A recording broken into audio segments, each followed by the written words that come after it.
Let me just have a half an hour here. We'll go ahead and call this special meeting of the Albany City Council on March 7th, 2022 to order. In this special meeting,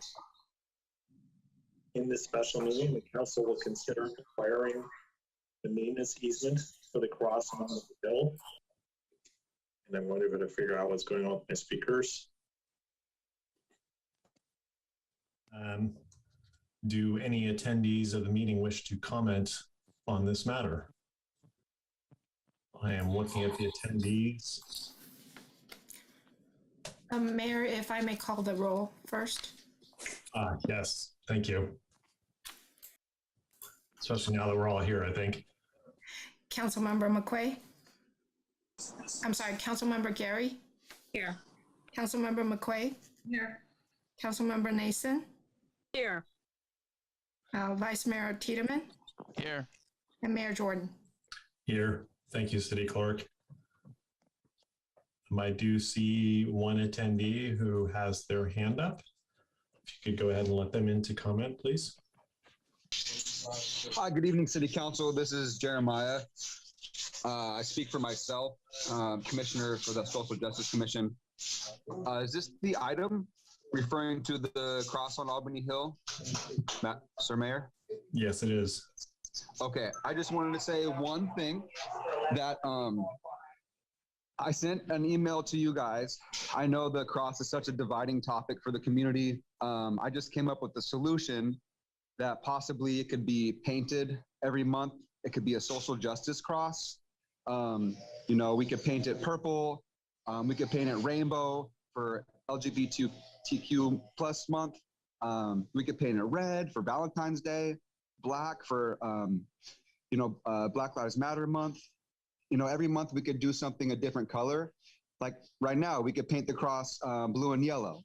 And I do know one of the members of the Lions Club is a professional painter. I won't mention the name, but I think that could be a solution to bring our community together, is turn the cross into a social justice cross.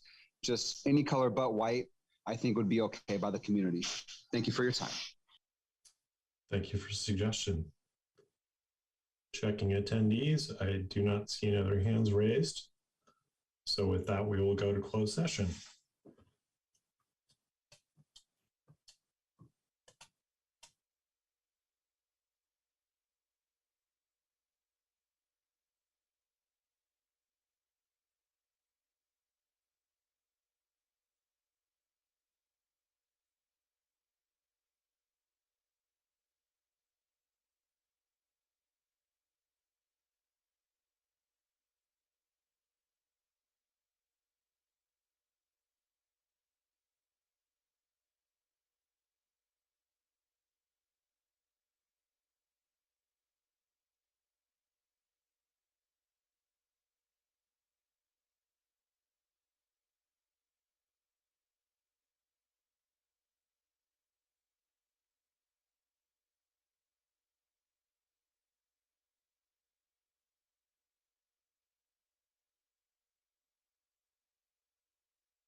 Good evening, all. Just waiting a moment for one of our council members to make the switch over.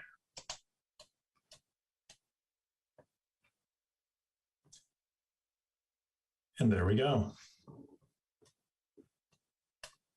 Welcome, Vice Mayor and council members. In service, I call this regular meeting of the Albany City Council for March 7th, 2022 to order.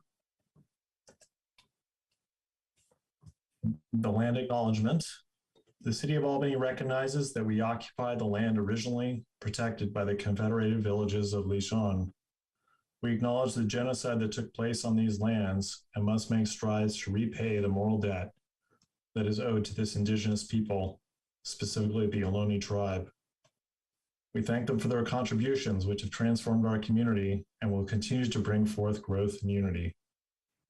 The City of Albany commits to sustaining ongoing relationships with the tribe and together build a better future for all that now make this their home.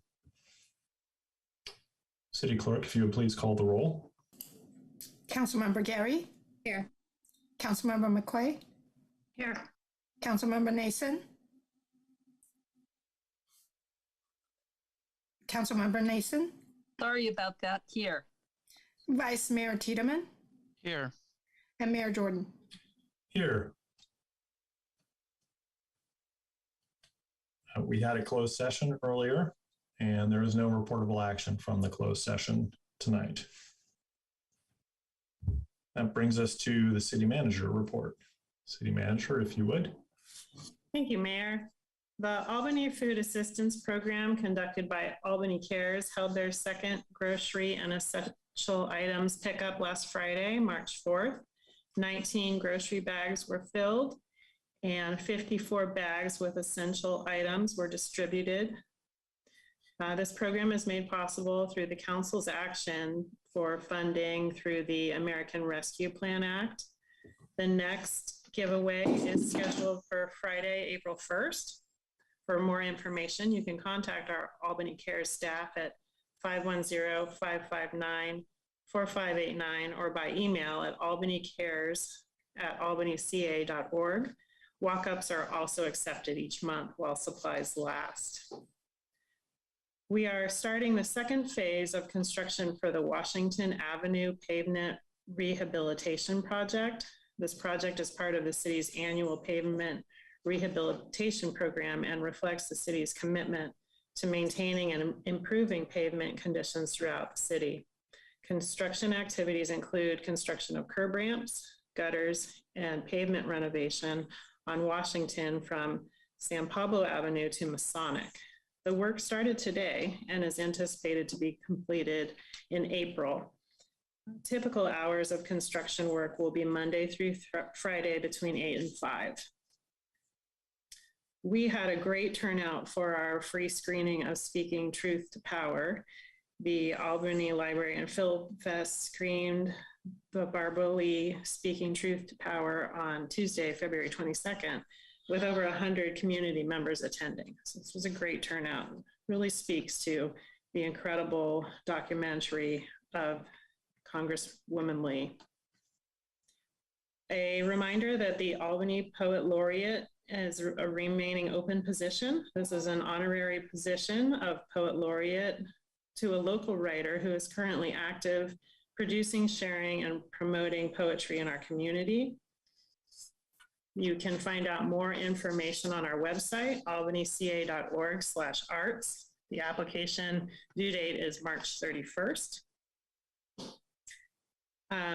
California has a new tagline as we transition through our COVID-19 response, SMARTER plan. In February, the state unveiled their SMARTER plan, which stands for shots, masks, awareness, readiness, testing, education, and prescriptions. It emphasizes the key ways the state will manage and respond to COVID-19 for the foreseeable future. I should also add that locally in city facilities, we are aligned with Alameda County Public Health, highly encouraging mask wearing by all at indoor sites throughout the city facilities.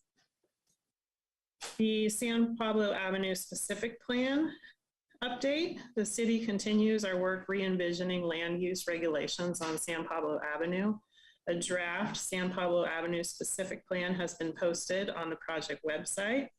Specifically, that website is sanpablospecificplan.org. The Planning and Zoning Commission will be providing feedback at their next meeting on the draft this Wednesday night. And this is a great time for members of the public to also provide feedback. We anticipate having a study session with the council in the near future as well. That concludes my report. Thanks. Thank you, City Manager. If anyone attending the meeting would like to ask a question about or comment on the City Manager's report, please press your raise hand button. You will have 1 minute. If you are on the phone, please raise your hand by pressing *9. Note, this is for questions and comments on the City Manager's report only. If you have comments on matters not on the agenda, the time for those is next. In this and all comments and questions during the meeting, please address the council, not other attendees, and respect each person that has spoken. The council wants everyone to feel comfortable speaking and not be intimidated by others' comments or reactions. I am looking for hands in the attendees list. I am not seeing any hands at the moment. So we will proceed to Good of the City. Good of the City. This is for attendees to provide the council comments, information, and questions on an item that is not on the agenda. Please raise your hands now. By phone again is *9. By state law known as the Brown Act, the council cannot discuss items that are not on the agenda, except under extraordinary circumstances. Rather, items raised may be referred to a future agenda or to staff for comment. City Clerk, please provide each speaker 3 minutes. And you can admit the first speaker. Hi, good evening, City Council, and welcome public attendees. Thank you all for participating in this meeting. My name is Jeremiah Garrett Pinguello. I'm a commissioner on the Social Economic Justice Commission, but I speak for myself tonight on this public comment. You know, I just want to say we had a closed session item regarding the cross on Albany Hill, the easement and all that. You know, I've got 2 minutes left, and I just want to share a positive suggestion, possibly a solution or a good idea on a community builder, because this cross has been such a community divider topic. I just feel it's dividing our community, and I'm trying to find out ways to bring us back together. And the other night I was thinking, and I thought that if we can get the cross on Albany Hill somehow different in a positive way. Well, right now it's painted white, like everybody knows it's painted white. And so everybody thinks it possibly could be some KKK cross because it's white. But my idea is every month we could paint it a different color. Like right now we could paint it blue and yellow, you know, and another month we could paint it red for Valentine's Day, or possibly purple, or, you know, rainbow for LGBTQP plus day. What's another idea? We could paint it black for Black History Month. Maybe Christmas time, we can paint it green and red and gold and silver, you know. So that's just my idea, because I feel that if the cross was a social justice cross and we painted it every month and it wasn't just white, I think that could bring the community together. If it could be just turned into a social justice cross, and every month it could be painted a different color to represent a social justice item. So that's my community builder idea. That's my solution for that item. Thank you. Thank you, Mr. Garrett Pinguello. City Clerk, if you would admit the next person, welcome.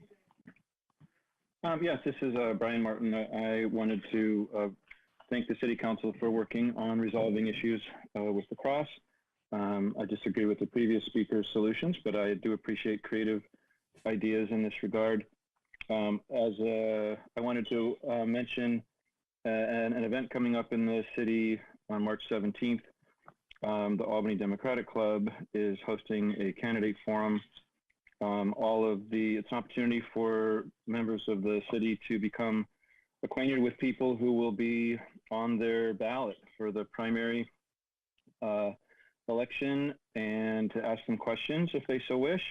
The meetings are open to the public. It's on March 17th at 7 p.m. It'll be online via Zoom. And we have for state controller, all 4 candidates have committed to be in attendance. And for Alameda County District Attorney, we have all 4 candidates committed to be in attendance. To find out more, residents can go to albanydemocraticclub.org. That's albanydemocraticclub.org, and find out more. Members who are in good standing are able to also vote on an endorsement for these candidates. Thank you. Thank you, Mr. Martin. City Clerk, if you'd, yes. Welcome.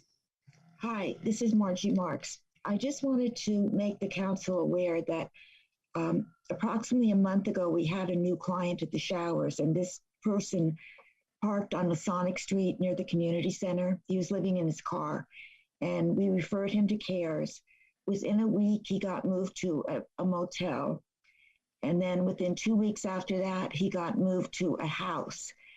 He has his own bedroom in a house, and he says it's a very nice room, and came by the showers. He doesn't need the showers anymore, but he came by the showers to thank everyone. So the thanks really goes to CARES in the city for doing that. And I wanted to talk real briefly about some of the work that CARES does. Some of you may remember when the pandemic started, Albany rented a house in Richmond, a 4-bedroom house. And many of the former shower clients who no longer had showers because of the pandemic moved into that house. Each one would stay in 1 bedroom. And for many people, it was called the Albany House. For many people, that house was a stepping stone to getting permanent housing. Every single one of our folks, except for one, which I'm going to talk about, that got housed in that house and got permanent housing, is still in the housing they got. And that's a real victory for the job that CARES and Project Hope are doing. So I wanted to make you aware of that, and thank you very much.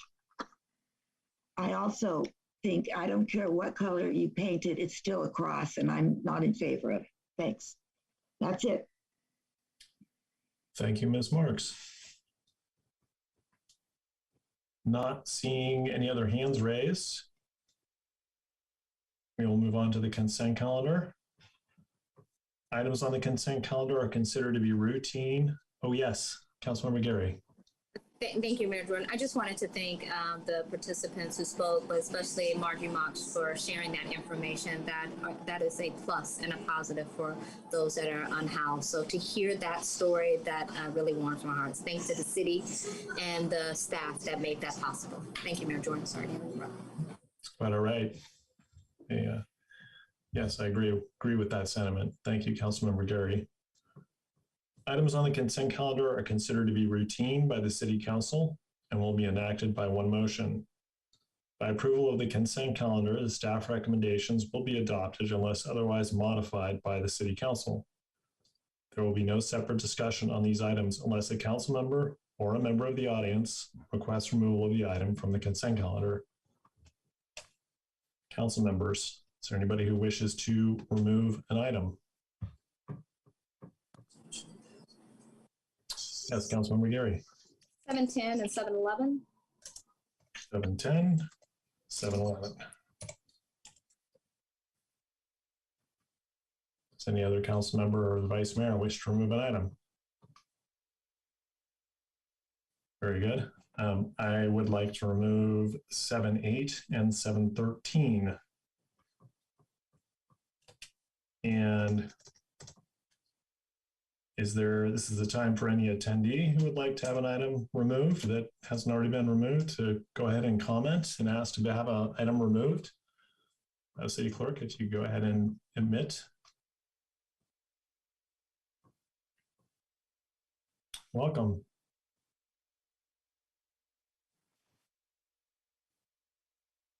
Good evening.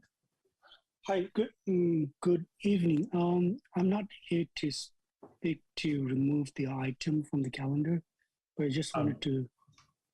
Very good. I will, Mr. Engdahl, I'll bring you back at the appropriate time. Thank you for being here. I much appreciate it. If you could admit the next attendee who has their hand raised, City Clerk. Oh boy, I tried. So 7-4, 7-5, 7-6, 7-7, 7-11, and 7-14 and 7-15. I just need a second for each of those. Okay, I'm going to repeat those back. 4, 5, 6, 7, 11, 14, 15, and 16. Okay. Thank you. All right. Well, let's go ahead and have you comment on item 7.4, if you would. Absolutely. So 7.4, I would just like to welcome the new member to the SEJC. And I just want to say, Councilmember Tiedemann, you selected a great person. I just want to say thank you and just welcome this person to the commission. And why don't you go ahead and comment on 7.5, if you would? Yeah, 7.5. I just want to welcome that commissioner to Albany. I just want to say welcome and congratulations. Thank you. And 7.7. Yeah, so 7.7. 7.6. Oh, sorry, 7.6. Everything's okay. We're all human. So 7.6 is this month is meals month, I guess, in Albany, as it reads. And so I just wanted to share some information about meals for the residents of Albany. I just want to let everybody know you can go to the Berkeley Food Pantry and then also the Berkeley Food Network. And the information is on the city's website under Albany Cares.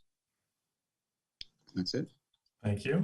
And 7.7, and then I'm going to bring it back to council since it was a council member who pulled 7.8. Okay, sounds good. We'll keep things in numerical order. So 7.7, I just wanted to let the public know if they have not read the agenda. Tomorrow is International Women's Day for the city of Albany. So tomorrow is International Women's Day. I just want to let everybody know and just state the facts. Thank you very much, Mr. Willow, and we will call you back. You're welcome, Mayor. Thank you. Moving on to item 7-8. This is a proclamation regarding 63 years ago, this Thursday in 1959, a rebellion by the Tibetan people against occupation by the People's Republic of China commenced. If this proclamation passes, which I have a little doubt that it will, Albany recognizes this Thursday as Tibet Day. City Clerk, would you invite or bring up Mr. Tenzin Rengdahl to make a comment?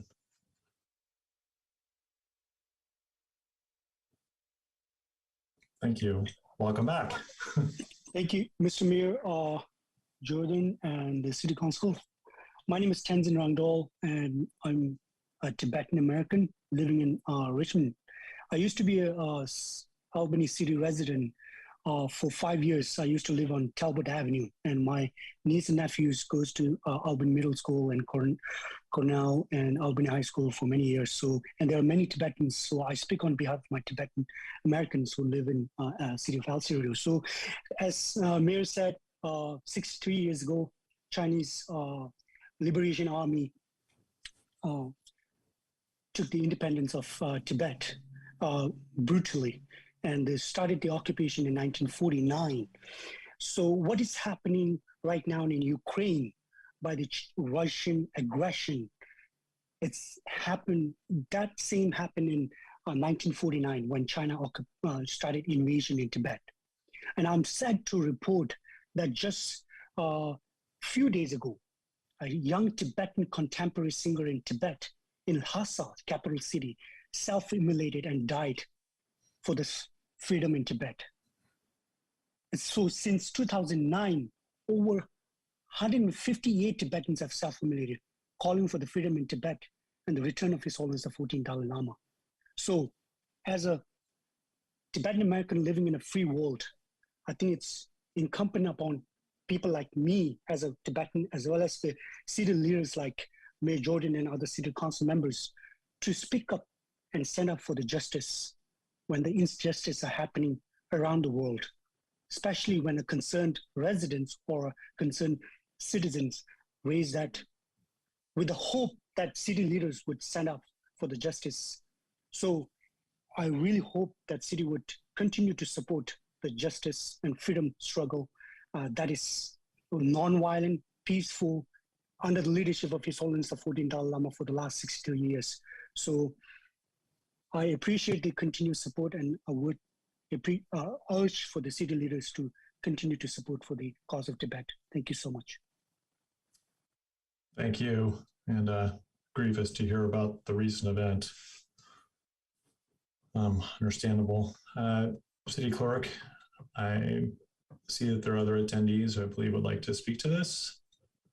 If you could promote them into the meeting where they could talk. Welcome. Good evening, council members, and everybody else that is very kind with your attention. I wanted to also punctuate International Women's Day with an announcement that the Asian Parents Engagement Group is going to be hosting a virtual Zoom meeting with the filmmaker Karen Lynn about compassion and self-compassion. It's mostly about perfection. So if you get a chance, please tune in, either ask any of the Albany schools, they have the announcements for the Zoom link, and we would love if everybody joins us. You don't have to be Asian, you don't have to be any particular, it's basically any ally that struggles with feeling like they have to be perfect all the time, and everybody can use compassion, those around us and even for ourselves. So thank you so much for your time, and thank you for welcoming new social and economic. I really look forward to working with everybody. Thank you. Thank you. Welcome. Hi, it's Margie Marks again. I love the issue with Tibet and the city council supporting it. What I would really love for the city to do, we get a banner that's on two sides that could be hung on Solano near Masonic, that people in our town know that we are commemorating this event. And I'd like to see it for all the other events, for example, the Juneteenth event that happened. That could be, a banner could be put there, but it's a good intersection to put a banner in. It's a stop sign, so a stoplight, so people stop there. I would like to see you publicize these events more, and I think that would be an easy, inexpensive way to do it. Thanks. Thank you. And City Clerk, I believe there was one more attendee who has their hand raised. Yes, so this is Jeremiah. Are we on to 7-11? This is for 7-8, and then we're going to discuss 7-10 before we get to 7-1. I'll wait for 7-11. Thank you, sir, Mayor. Okay, thank you. I don't know if any council members has comments on 7-8. I didn't see anybody else pulled it, so I'll assume not, unless I see somebody indicate. All right, with that, we'll move on to item 7-10, which we're going to discuss at Councilmember Gary's request. Thank you, Mayor Jordan. So my only question is, I know that that it was approved in our city to initiate the ranked choice voting. I was wondering why we couldn't wait until we get the results of the outcome here in the city to kind of buffer the letter and saying that it either worked or it didn't. However, I just was wondering why we were moving so fast to give that letter to the assembly person. Certainly. Thank you for the question. Because it's in the legislature and the legislative session ends at the end of September, and the governor has some time to sign, it is possible that this bill would pass before we even use ranked choice voting one time. I do not know what the legal situation would be in that case, if it would take effect in, say, 2023 or take effect immediately. But it is potentially putting our use of ranked choice voting at all at risk. You know, bills do not necessarily have to pass at the end of the session. They can pass before that and be signed before that. So that was my thinking, was that if we want to preserve the ability to use it, then we best act as a city to try to preserve our ability to use it. So if that bill does pass, are we able to find out the legal situation on how it will affect us in the upcoming election? I could report back if that does happen.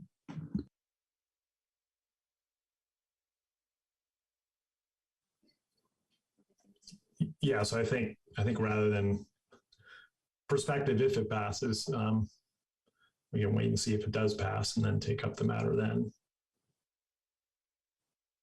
But my thought was try to participate in preventing it from passing so that we don't have to be in that situation.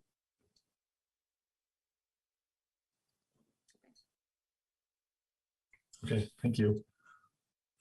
I do see a member, an attendee has her hand raised. I don't know if it is on this item, but on the chance that it is, City Clerk, if you would go ahead and admit them, please. Welcome back. Sorry, I forgot to make another announcement really fast. If we're talking about marking celebrations and also things to have a more just and compassionate city, I suggest we pay attention to the International Dark Sky Movement that's coming up in April to try to encourage cities and residents and citizens to allow the night sky to be more kind to the insects, plant life, wildlife, and residents, because artificial light at night has been known to adversely affect health and stress out trees and animals. So if we can figure out a way to be mindful and announce that we encourage residents to have darkened outdoor lighting at nighttime for that week of April, I think that'd be really great. It's International Dark Sky Movement, just Google it. So I don't know who I would talk to, but I appreciate it for that. Thank you. Thank you. Could you, before you go, if you'd be willing, you were a little broken up, so I missed which week in April it was. If you could please repeat. You know, there were conflicting ones. It's supposedly the week of the new moon of April. So it could either be the week of April 1st or the last week of April. I don't fully know it. I just learned about it. So thank you so much for asking. If somebody can help find out what it is so we could chase it down and support it as a city and as citizens, I think that'd be a great thing. Thank you. And with that, we are on to 7-11, which I pulled. This regards lighting the Albany Community Center Tower in the colors of the Ukrainian flag. And I'll just open by quoting a president. This president said, "The use of force abroad, according to existing international laws, can only be sanctioned by the United Nations. This is the international law. Everything that is done without the UN Security Council sanction cannot be recognized as fair or justified." So it's not said by a US president. This was said by the Russian president 19 years ago, President Vladimir Putin, and he said it regarding the US invasion of Iraq. As a result of our invasion, also based on lies, 100,000 to 1 million people died. Iraqi people, and so our society seems to often discount them from our consciousness. As we contemplate once again what a world motivated by geopolitics rather than care for humanity looks like, I ask you not forget our nation has had a role in creating this world as well, and ask that you do what you were able to do to help the people of Ukraine.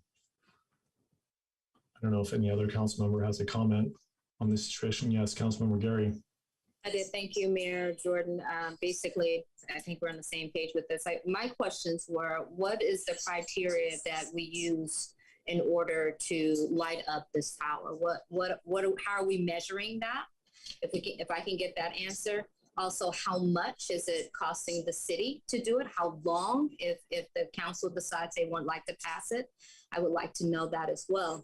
I also would like to know, what are we doing as a city to help the families? As I'm looking at the news, I'm sure a lot of you are looking at the news.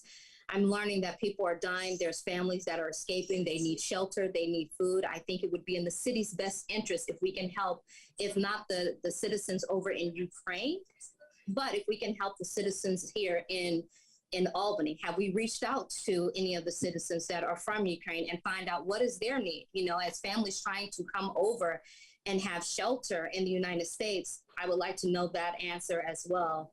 And then finally, as we continue to talk about lighting the city, I walked the city the other day and saw that there were a couple of lights that were out. So if we're spending time and efforts on this particular issue, I would like us to focus on safety streets for our citizens, as well as making sure there's proper lighting in our community. And that's all I have to say. Thank you, Mayor.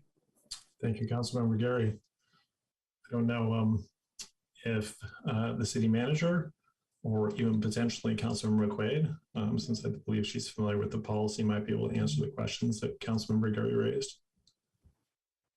I'll defer to the city manager if she wants to start. Sure, I can. I just pulled it up. It was adopted by council. The lighting policy. Shucks, where did it go? It was adopted by City Council resolution. Yeah. I'm sorry, I have to. Okay, that's okay. Why don't I go to attendee comment? Sure. And then we'll bring it back. So City Clerk, if you could welcome in the first attendee with their hand raised. Welcome. Thank you, Sir Mayor. Congratulations once again. You're doing a great job. So 7-Eleven is the tower at Albany Library, correct? That is correct. Okay, thank you. I saw you nodding your head. So I never knew we could do that. That is wonderful. I hope we could do it every month for something.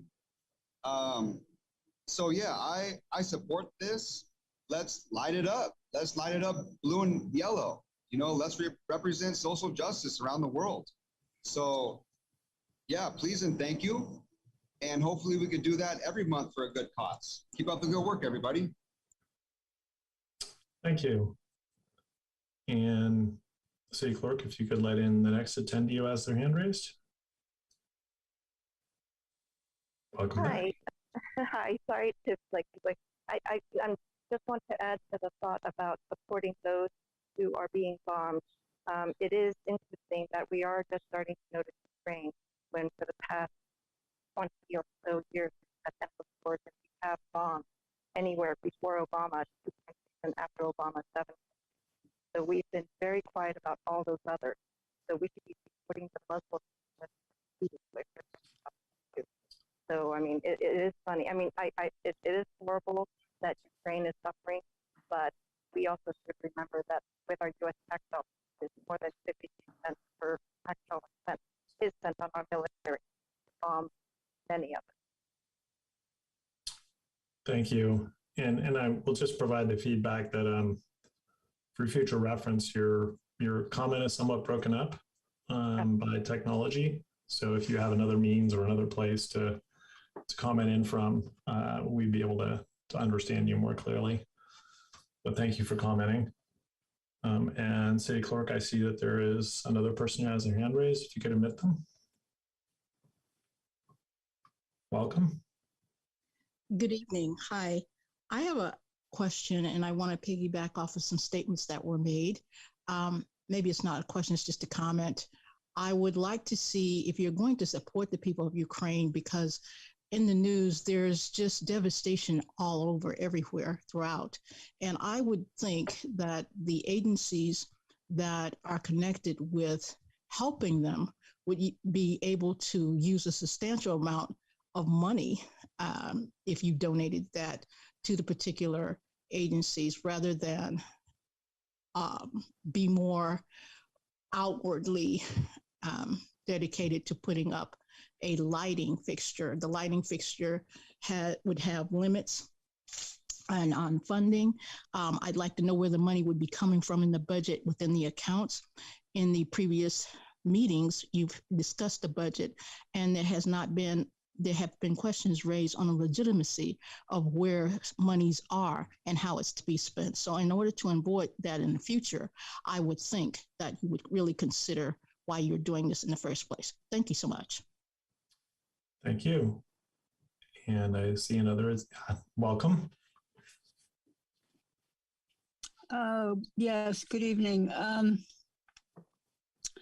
I hope I can say this in a good way.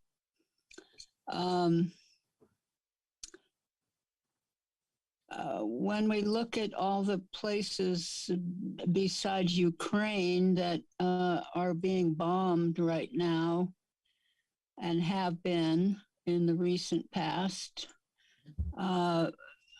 we suddenly decide to light up the tower for this particular instance. I would like us to be a bit more universal and think about all the other places, particularly ones that have been bombed by U.S. military equipment and U.S. military power. So thank you.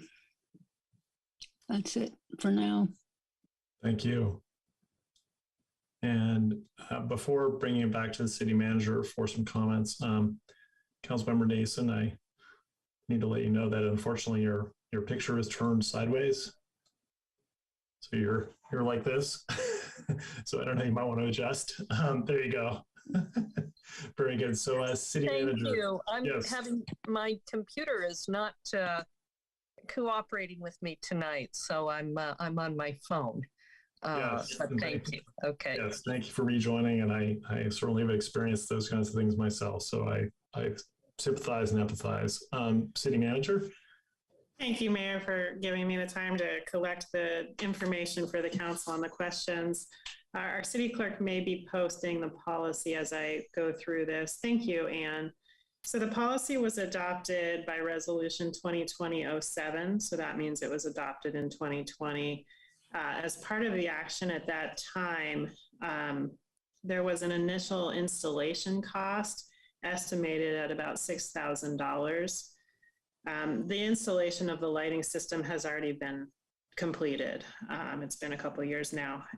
I say all that, and then we hit a pandemic. So in terms of actual implementation of the lighting policy, we really haven't done much. You'll see that we did shine a blue light through the pandemic. And we certainly have the capability of shining other colors. That was the intention behind the council direction at the time.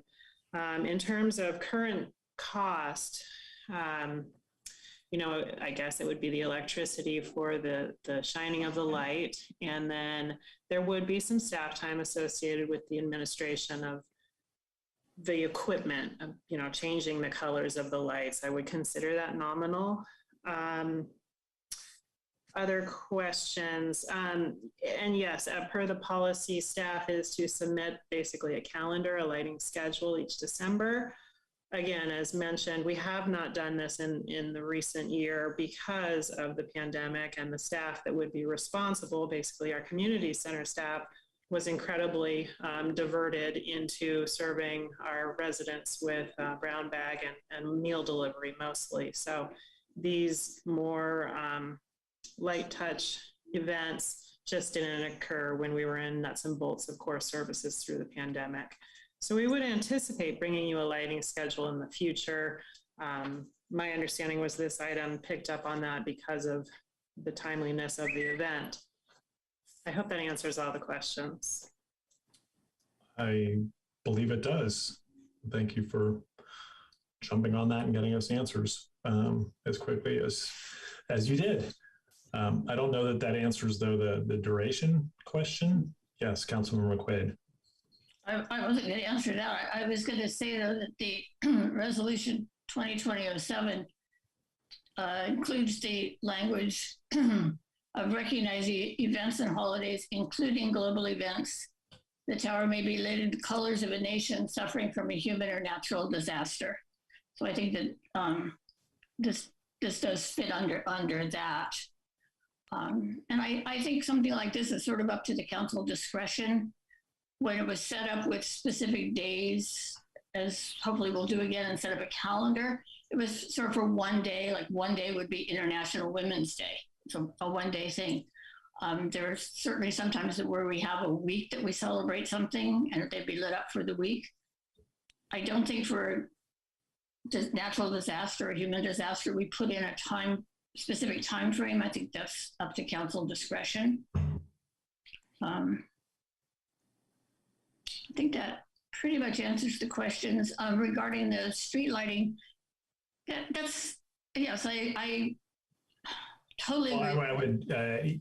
I know that was raised, but given that that is not on the agenda, I'm gonna. That was kind of my point. It was a different. Yeah. Thing. Okay. Yeah. Thank you.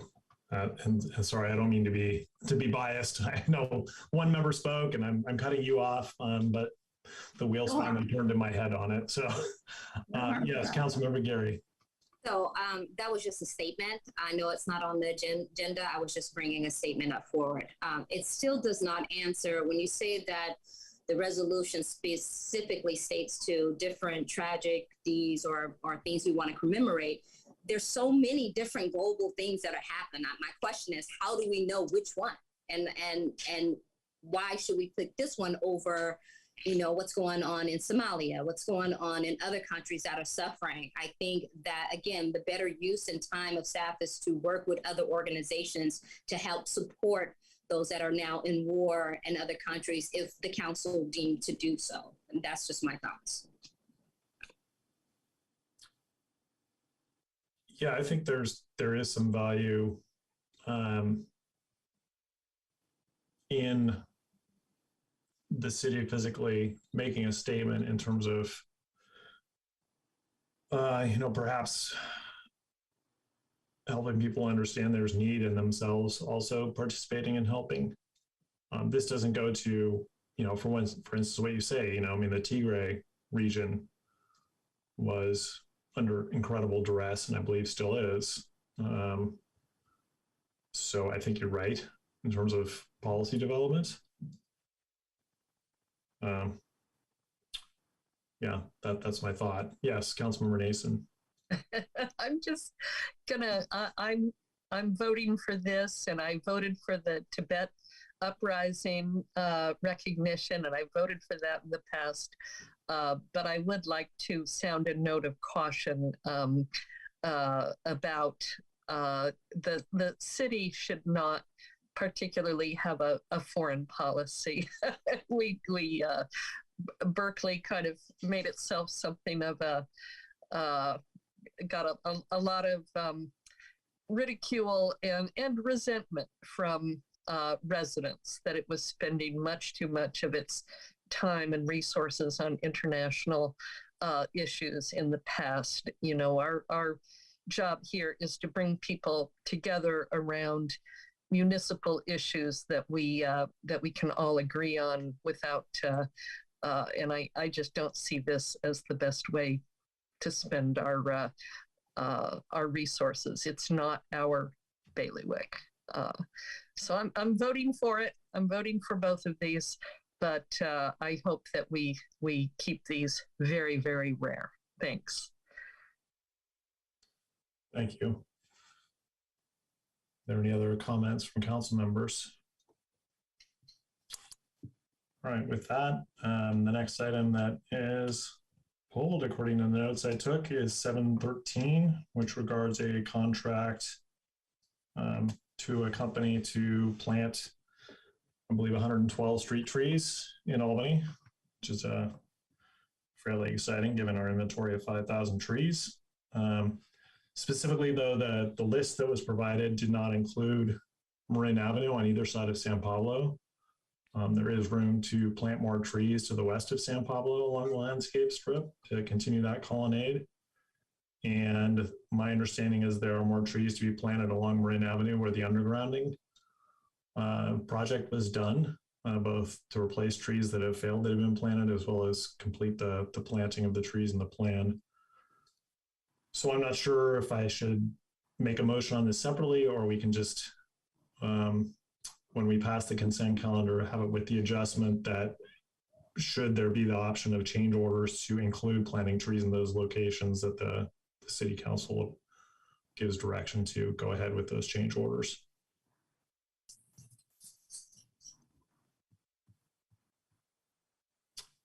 And yes, Councilman McQuaid. I see that Mark Hurley seems ready to jump in. Should we ask his opinion?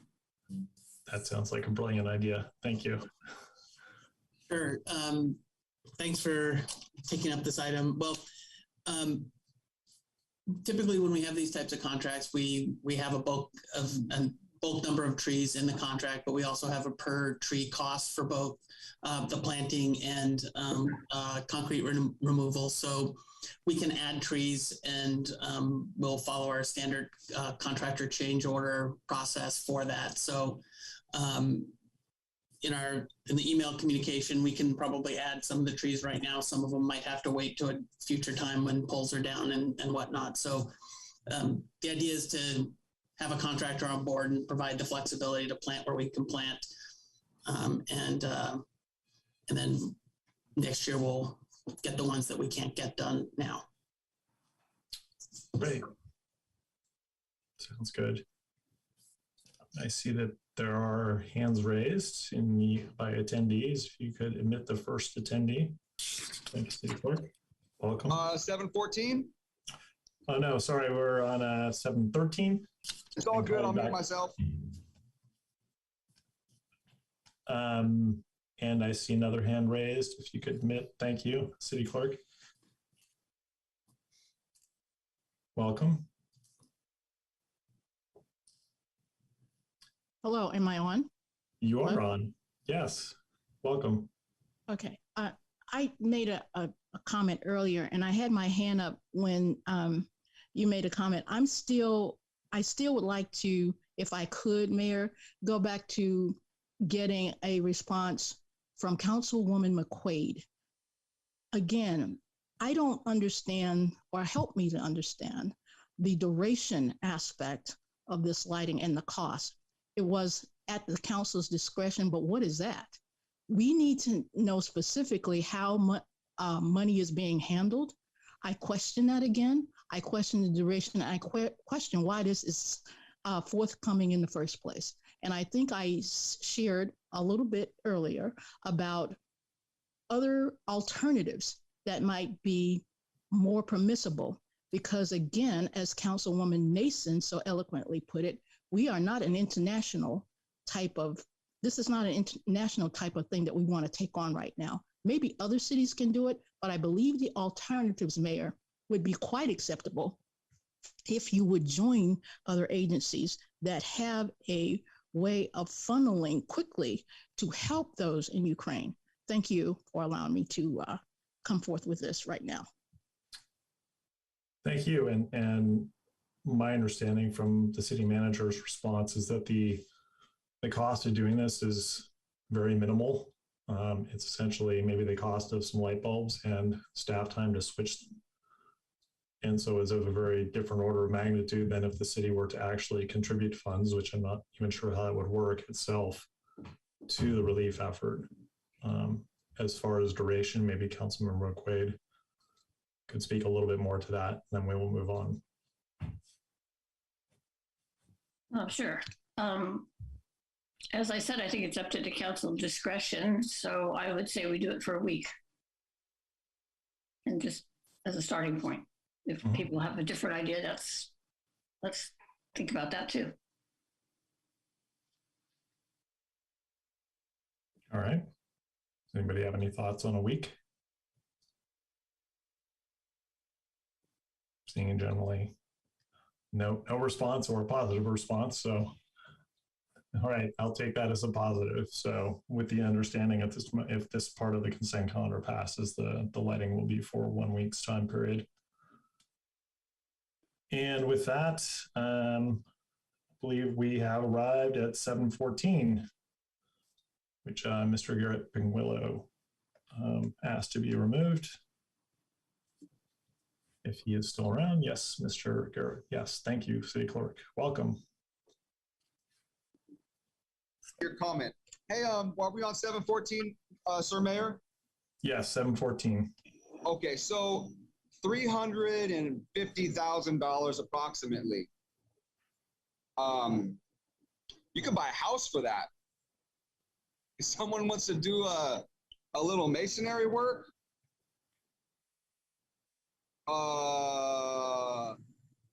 okay, sure.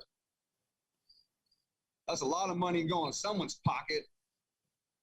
So let's see, on the Albany Greenway, did you find an Albany contractor? Maybe all that money can go toward Albany. I'm sure there's Albany contractors, general contractor license. Just saying. So streets and roads, 208,000. Bicycle and pedestrian, 150,000. Is it a street or a road? Or is it a bike and pedestrian? Is it sidewalk?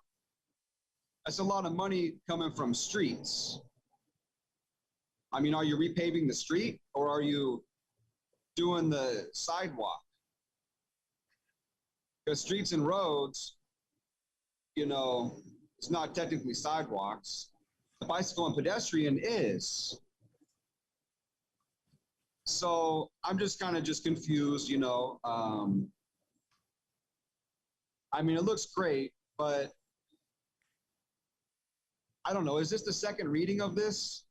I'd kind of want to, did the Transportation Commission already approve this, Mayor?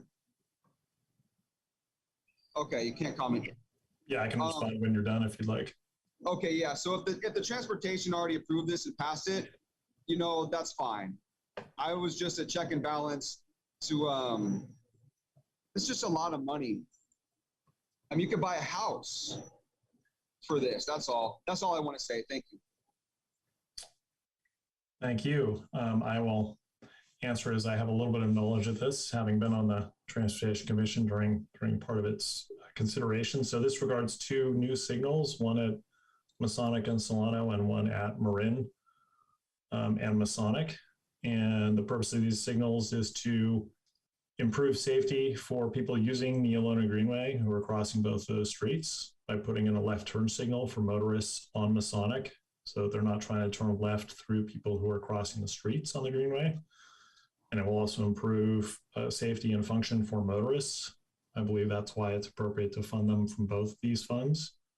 The Transportation Commission has approved the design. The Transportation Commission does not have the role of approving the funding for implementing specific projects. That falls to the City Council.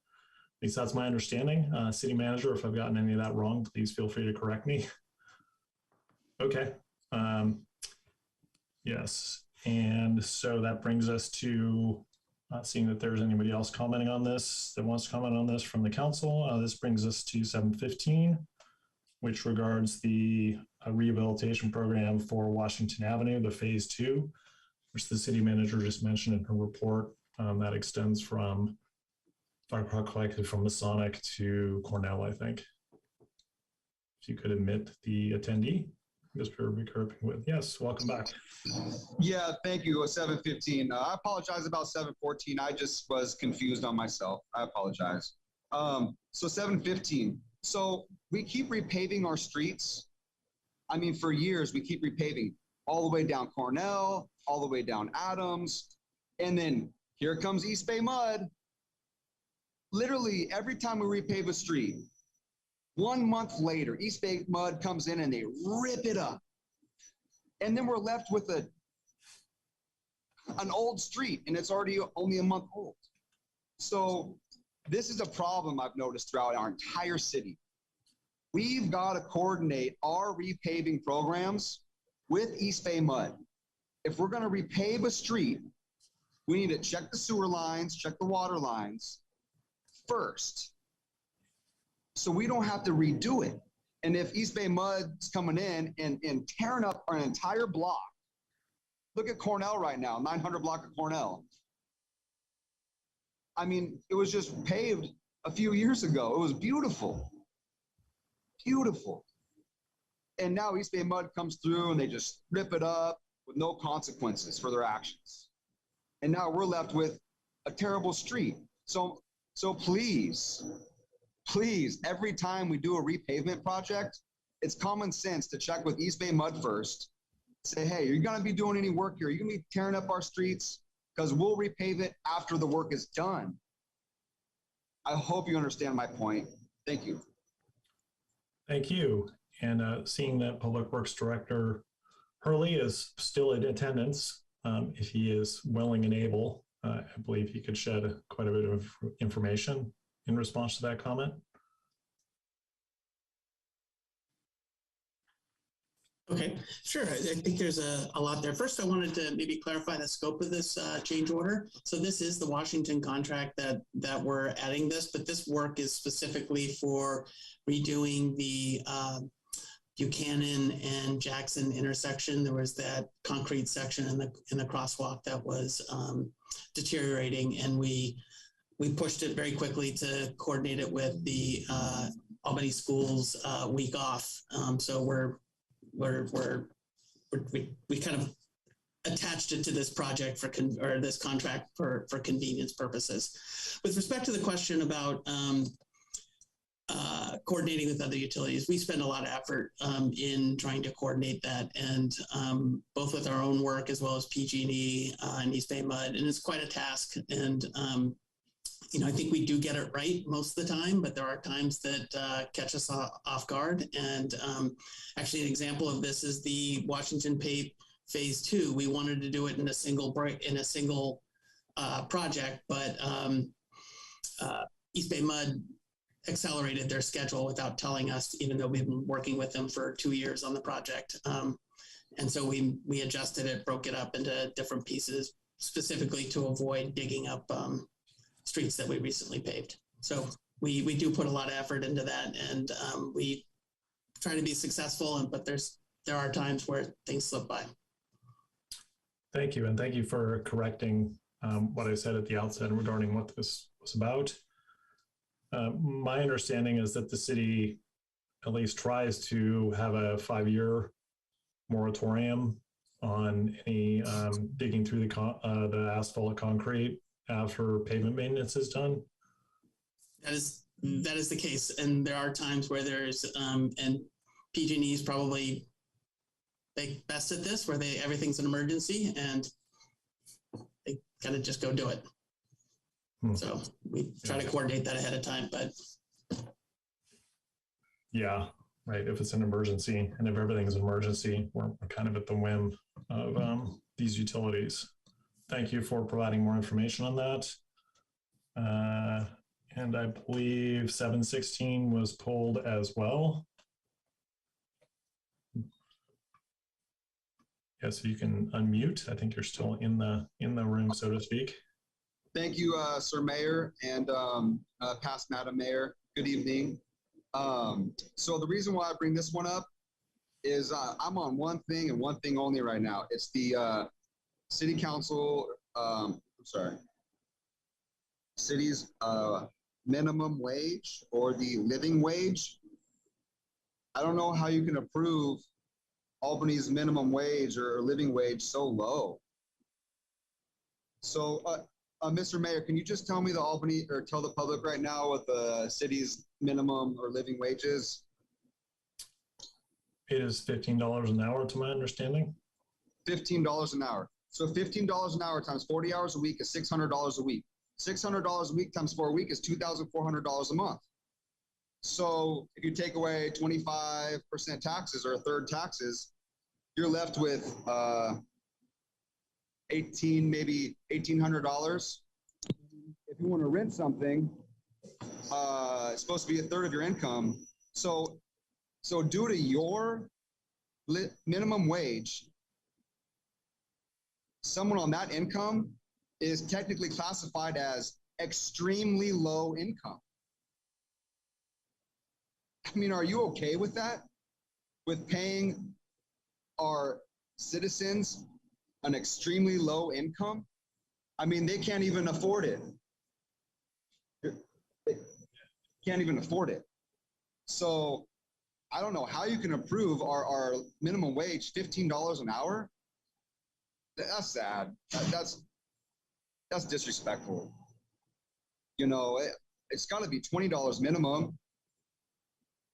How could you expect a city employee to live in Albany on $600 a week? Oh my gosh. That's nothing. I think people who work at McDonald's gets paid more than that. I'm just saying something's wrong. Something's really wrong here, and that's got to change.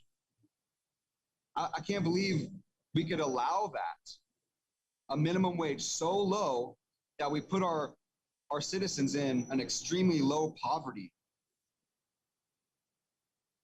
I don't know, Madam Mayor and Mr. Mayor.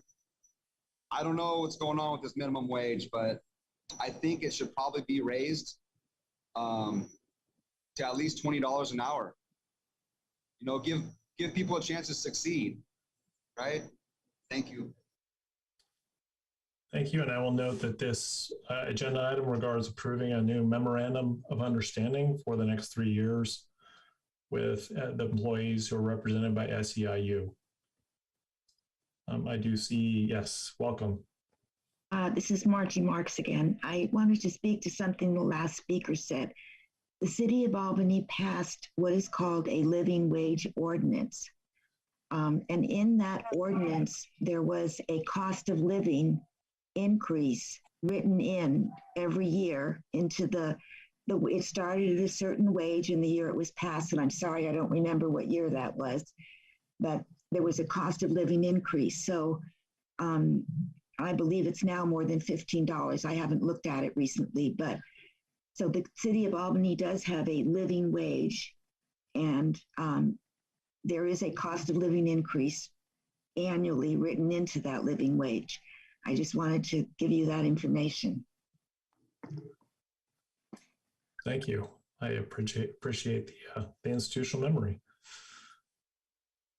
That brings us to the end of comments on the consent calendar. Councilmember McQuaid. I'll move consent. It has been moved. Second. I'll second. Oh. It was moved by Councilmember McQuaid. Yes, Councilmember Gary. I would like to put on record, I don't know if it's time now, but 710, 711, I'm going to say no to. I don't know if I can do that now, but that's my vote. Okay. So I guess that's maybe a potentially friendly amendment to Councilmember McQuaid. Would you entertain modifying your motion to the items that are not 710, 711? Yes. Okay. I'll move consent excluding 710 and 711. Thank you. And Vice Mayor Tiedemann, is your second stand? Yep. Okay, so it has been moved and seconded to approve the consent calendar, less items 710 and 711. City Clerk, would you please poll the council? Councilmember Nason? Aye. Vice Mayor Tiedemann? Yes. Councilmember Gary? Yes. Mayor Jordan? Yes. And Councilmember McQuaid? Yes. Motion carries. So moving on to, yes, go ahead, Councilmember McQuaid. I was going to say I'll move items 710 and 711. Seconded. It has been moved by Councilmember McQuaid and seconded by Vice Mayor Tiedemann to approve consent calendar items 710 and 711. City Clerk, would you poll the council? Councilmember McQuaid?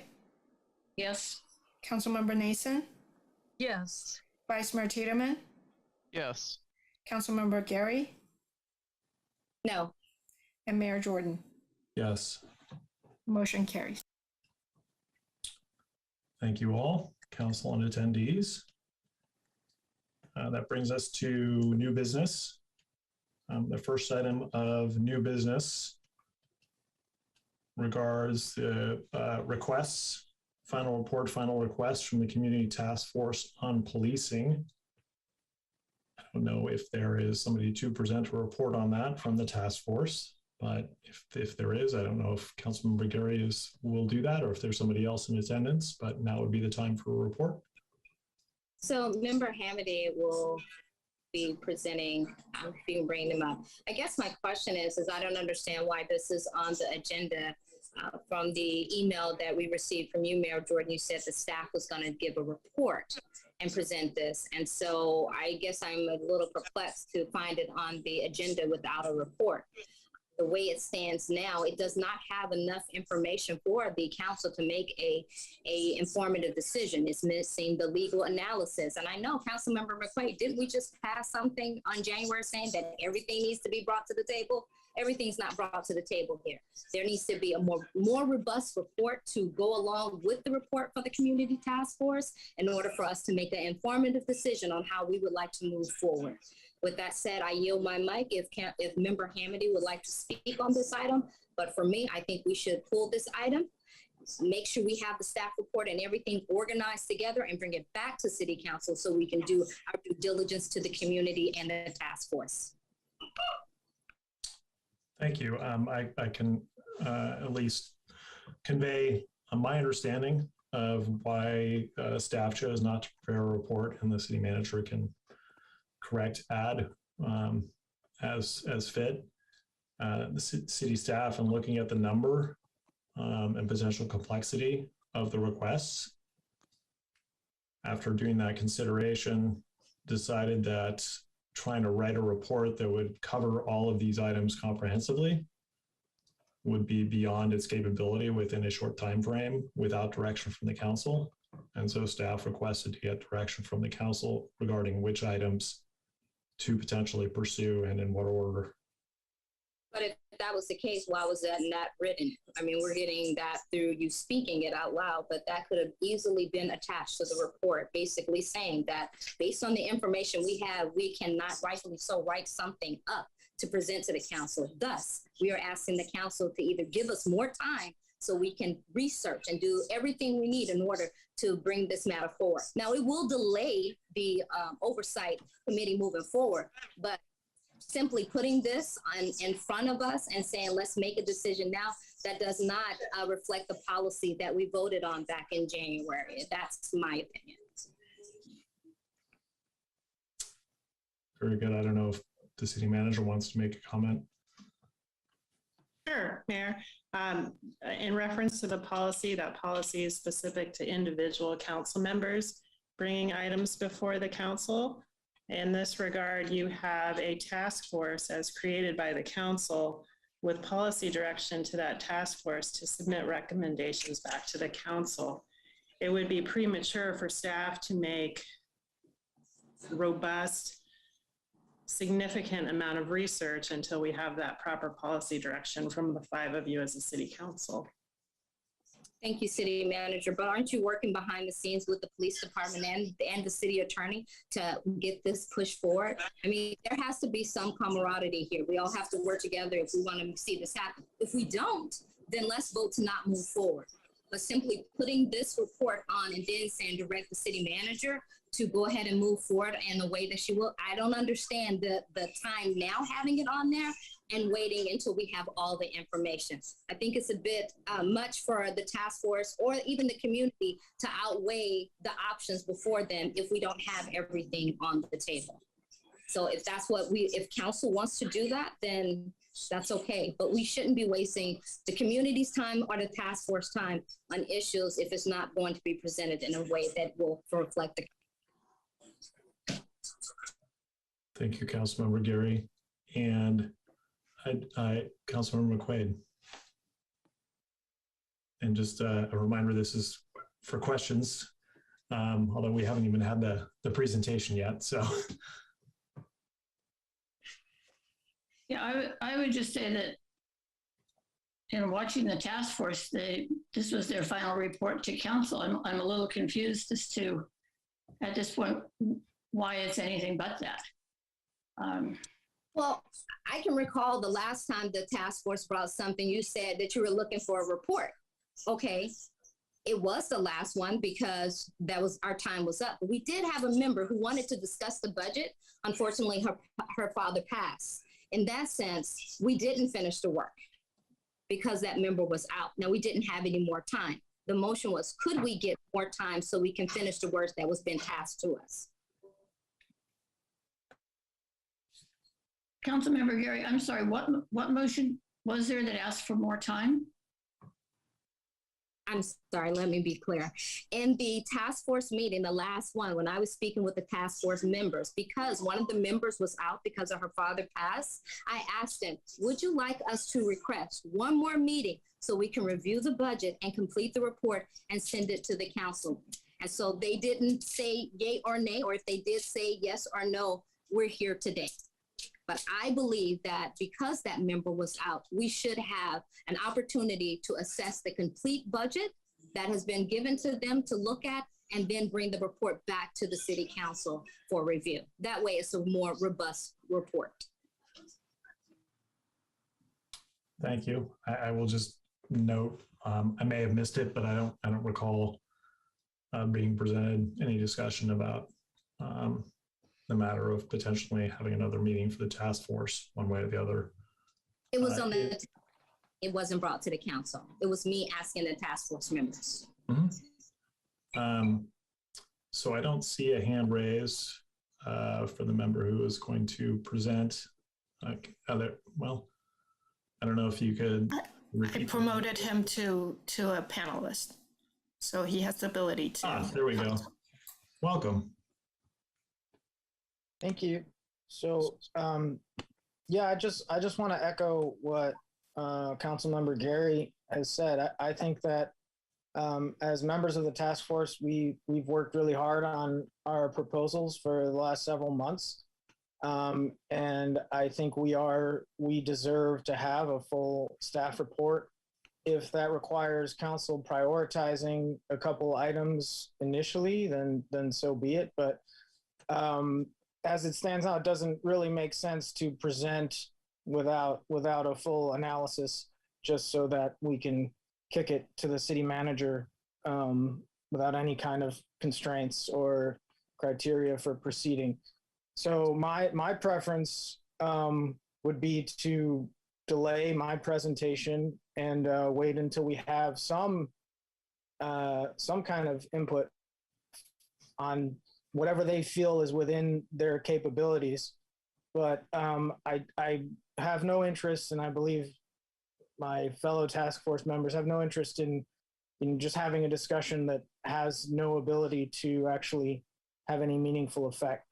So yeah, I'm gonna just say that I think my presentation for tonight is let's delay this and allow the staff to provide a comprehensive report. And obviously, given what happened when our oversight subcommittee presented, staff's report was not particularly positive. So this isn't about getting a bunch of rave reviews. We don't anticipate that. We expect opposition, but we want a full discussion. And as it stands right now, it seems like it would more be about just going through the motions and something performative, which we don't want to participate in. Thank you. So bringing it back to council, I don't know if there are any council members, vice mayor have questions.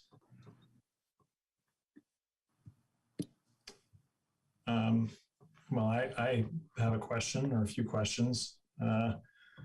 Report states that the percentage of general funds allocated to police have steadily increased over time in Albany. And what Councilmember Gary just shared may explain what I noticed, which is I didn't find data or citations that supported that statement. So I was curious and somewhat concerned. I went and looked at the last 6 years of fiscal year budgets, this current fiscal year and next fiscal year. And what I found is that the share budgeted, which is different than expended, has not increased. It's been 30% plus or minus a percentage point up or down over those 8 years. So I'm just wondering why that statement was made, where that came from, and if I'm not seeing what's in our fiscal budget documents correctly. Those are available through the financial department on the city's website.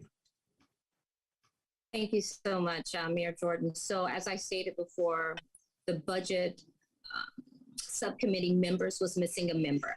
There was a member, Wright, who spoke to this based on the information he had from what he collected from the city finance department. That's why that issue was brought up.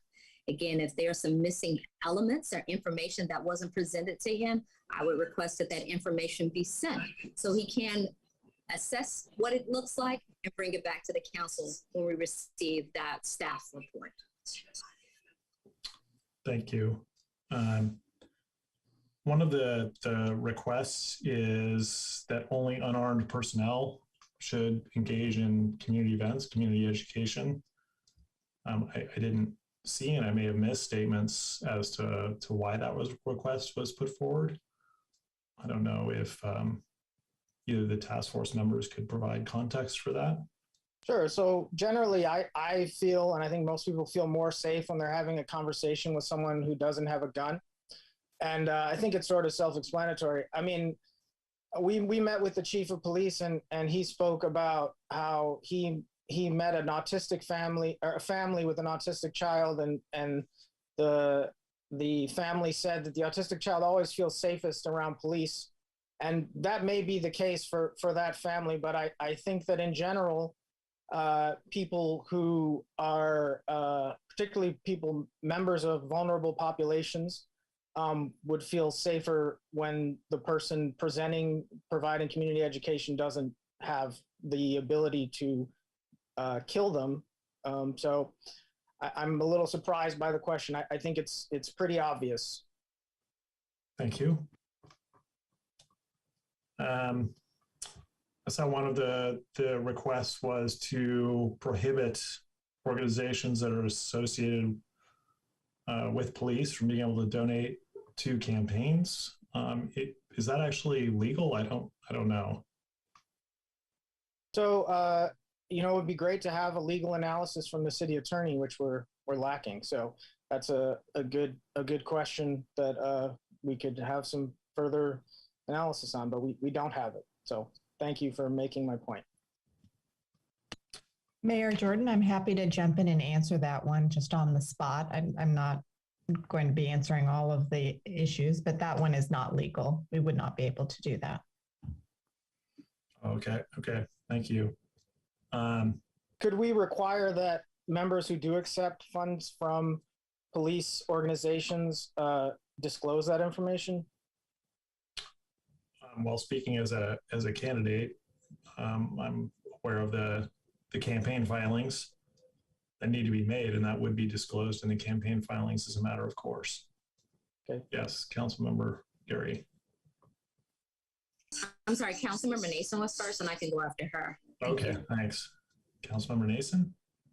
I was just going to make kind of a procedural suggestion here so that we might be able to make progress on some of this in a way that doesn't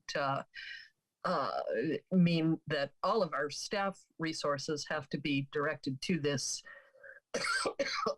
immediately and exclusively, because it does seem to me there is a great deal to this. The piece that is listed first and that jumps out at me as something that is, I think, of concern to all of us and of concern to the police department and the staff is the whole mental health crisis piece. And you'll recall we had the dismaying news that our mental health crisis services were to be shifted from Berkeley to Alameda County and would operate out of North Oakland rather than out of Berkeley. And, that was a troubling thing to learn. I would suggest that we accept this report and hold open the opportunity for the committee to present to us about it at any time. But for immediate action, we ask the staff to consider these and bring back to us the status of mental health crisis response and what what options are available to us to improve that situation in a way that would work well for both for our emergency providers, our public safety personnel, and our staff, and that would work from a budgetary perspective as well. And we come back, and this is not to say that we're not doing the rest of this, but something like, repeal or at minimum fully stop enforcement of laws criminalizing homelessness and poverty. That's a very, very general kind of statement. Probably we'd want to get some fairly, more specific proposals that people have in mind about that. And taken all together, there's just an enormous amount here. Probably some of this would be things that we would definitely want to consult with our public safety personnel about what works. But the piece that we've worked on in the past and that we still certainly could try to make some progress on would be that mental health crisis piece. Thank you. What I had in mind in terms of process was usually we would ask questions, we would take comment from attendees, and then we would come back and decide on a process. So thank you for giving us a head start on that, but I think we're still in the question phase, hopefully. Councilmember Gary, I don't know if you had No, I would be in agreement with Councilmember Nason. I think I spoke enough on where I stand as far as the information that needs to be presented to the court. Thank you. Yes, Councilmember, Vice Mayor Tiedemann. It's just a procedural question for our discussion, because if we were to go with the idea of essentially not having a presentation on this right now, and tabling this until it comes back with more information from staff, that I think to a great extent changes what our discussion is going to be, as well as what anyone waiting to comment on this might say. So I'm just curious whether you'd like to entertain talking about the procedural question now before we talk further about sort of the actual meat of this, and get into that if we want to decide whether we're really considering it yet, before we do that. That is a great question, and it's a question. Yes, it probably would be helpful for attendees to have some thought on process. So with that in mind, we've heard from Councilmember Nason, Vice Mayor Tiedemann. Yeah, so if we want to talk about the procedural thing and to bookend this of just, I think, the procedure that we started here, and I don't want to put any words in staff mouth, is really to try and make sure that when we do talk about this, we can make it effective. And also in recognition that in our previous talk is about the output of this task force, speed has definitely been something that we've heard a lot about from the community and from the task force. And so it is good to have the feedback that, we're willing to let this take a little bit longer and have the work. I think with that in mind, it seems like from both Nicole's comments and just generally, this is a really huge document. There's a lot of things involved in it that span, a huge amount of what the city does and the police department and everything. So there's a danger if we try and take it all at once and have a staff report. That staff report is either going to be, a novel length, or it's just going to be a little bit too brief on everything to really allow us to get into it as it sort of would be now. And the procedural question as well, staff would need direction to do that. So it occurs to me that the way to go forward may be if we could chunk some of this out and have it in different sessions, so that we could have, a little bit deeper analysis as well as legal issues, for a couple items at a time, and then, discuss those more in depth and have a proper presentation. And, go through those however long we need to take them, which, is especially important because a lot of this is going to need work even after we present it. I struggle to think that much of this will be, easy to do quickly, as much as we might like to. So that's one suggestion of what we could do, of just, splitting this up a little bit while keeping that we would have more staff analysis of legality of everything, of sort of everything, without making it too huge for us to consider in one meeting. Thank you. I saw the city manager's hand up. It might be helpful to hear from her before we move on back to the council. Sure. Thank you, Mayor. I wanted to go back to the original question. I was caught a little bit off guard. In past precedent, councils previous to this council, as far back as I can remember, we've had a couple of task force formulations over time. And some of you may recall the Clean and Green Task Force was established. When that group concluded their work, they provided a presentation to the council. The council received the presentation and the report, and then gave policy direction. So that's a similar practice that it should be fairly standardized in terms of the way that this item is conducted. That's another reason why staff didn't provide a response up front, because again, we were waiting for the policy direction of the council. I hope that helps give you a little bit more background. Councilmember McQuaid. Thank you. I think the one thing that, excuse me, the one thing that I'm hearing, I think sort of unanimous among the council, is the need to look at the mental health services that we're providing. And I think that's going to be a relatively heavy lift, not necessarily to do it, but to figure out how to do it for staff. So I'd like for tonight that we give them direction simply to work on that. And nothing else at this point. We'll accept the report and move on from there. Yeah, and so from my perspective, what I came to the meeting having in mind was,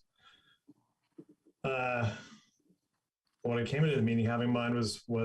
at each of the 7 sort of overarching requests with the particular interest of tasking those that are higher priority to the Policing Commission, which is the body that we're setting up to do the ongoing work on this, as other commissions do. And I think is the place that would have more capacity to really dig into these issues. I've heard the idea of the task force having another meeting or two, but I think at this point it'd be better to prioritize and send these requests to the Policing Commission, because it's an ongoing body that would have more time to process through these back and forth with staff, rather than having items come back specific to the council, out the gate after another meeting or two. So that was my thought on process coming into this. So with that, we have some different ideas on process. I don't know if we settled that before public comment. I don't know what the council's preference is in that regard, or just go to attendee comment now. All right, let's hear from the public and just get the buy-in from our citizens. Seeing no disagreement with that, City Clerk, if you would go ahead and admit. Welcome. Oh, good evening, everybody. There was a comment by a council member speaking about the mental health for Albany, and you're right. It's difficult because, I am on the Albany Social Economic Justice Commission, and I may be speaking for myself right now. But if anybody's been attending our meetings, you'll realize what is happening with mental health in Albany, that SEJC can't do anything, make any recommendations to City Council until July, because then in July we get a report or a presentation from Alameda County Mental Health. And then that's July. So then we make a recommendation to council. Well, so that's July. And then August, there's no meeting in August. So then September, we can make a recommendation to city council. And then city council would take our recommendation September and October and maybe do something before elections in November. So the timeline for mental health is all messed up. You know, can't you see that? And I'm just saying, mental health can't wait. Mental health can't be put on a waiting list. We can't wait 5 months till July just to get a presentation from Alameda County on services provided. It's just mental health kind of seems like it's being procrastinated and kind of just shrug off like, oh, it's not that big of a deal. We get a presentation in July, then you can go back to city council on, well, not August, September, and then the year's over. So I'm sorry, I just don't agree with that. Something's wrong. I just want to point that out. I hope someone out there understands what I'm saying.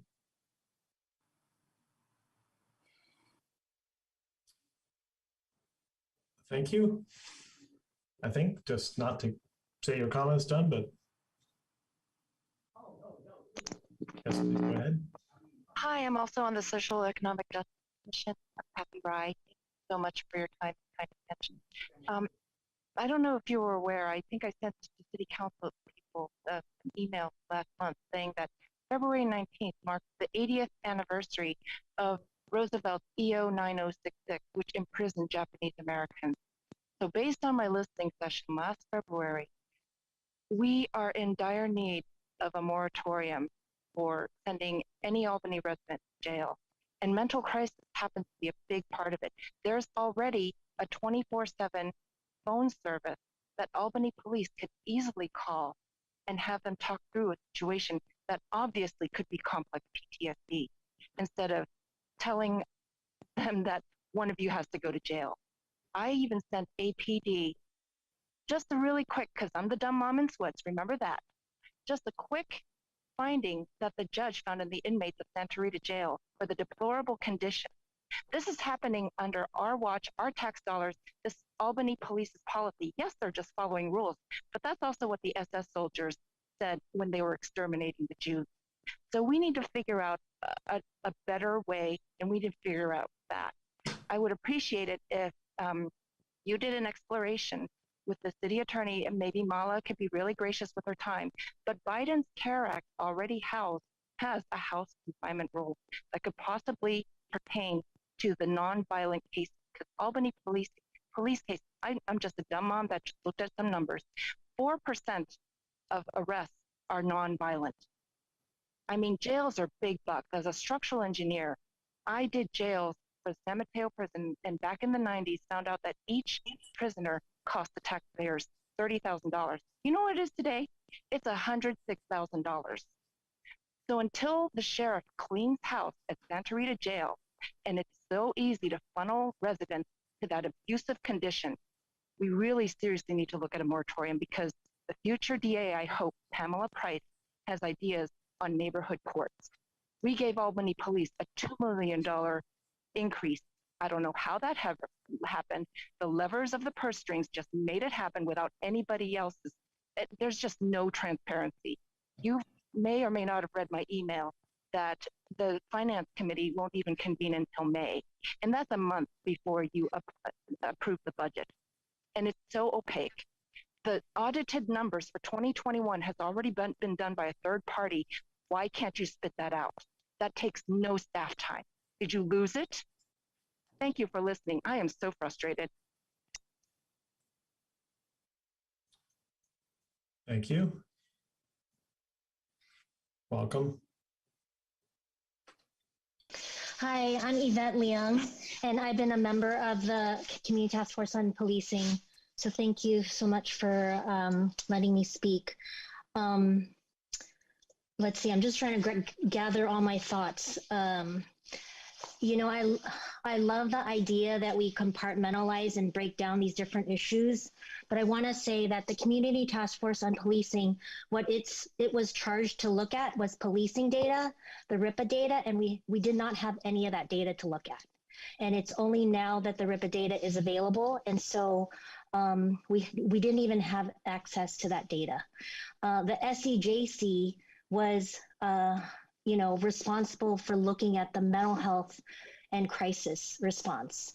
So you have two different commissions looking at two separate things, but these things are really tied. What I want to point out is that Albany had been doing crisis response. When it was funded through Berkeley, there was a crisis response team that went out with the police, and there was a double duty of people going out trying to address the issues. And then with Alameda County, Bonita House, I think it's a similar kind of an issue where you have joint police and crisis response. What the state passed, AB 118, was a bill saying that there's so much complexities around emergency issues related to mental health and behavioral health and domestic violence that it really cannot be done through the police.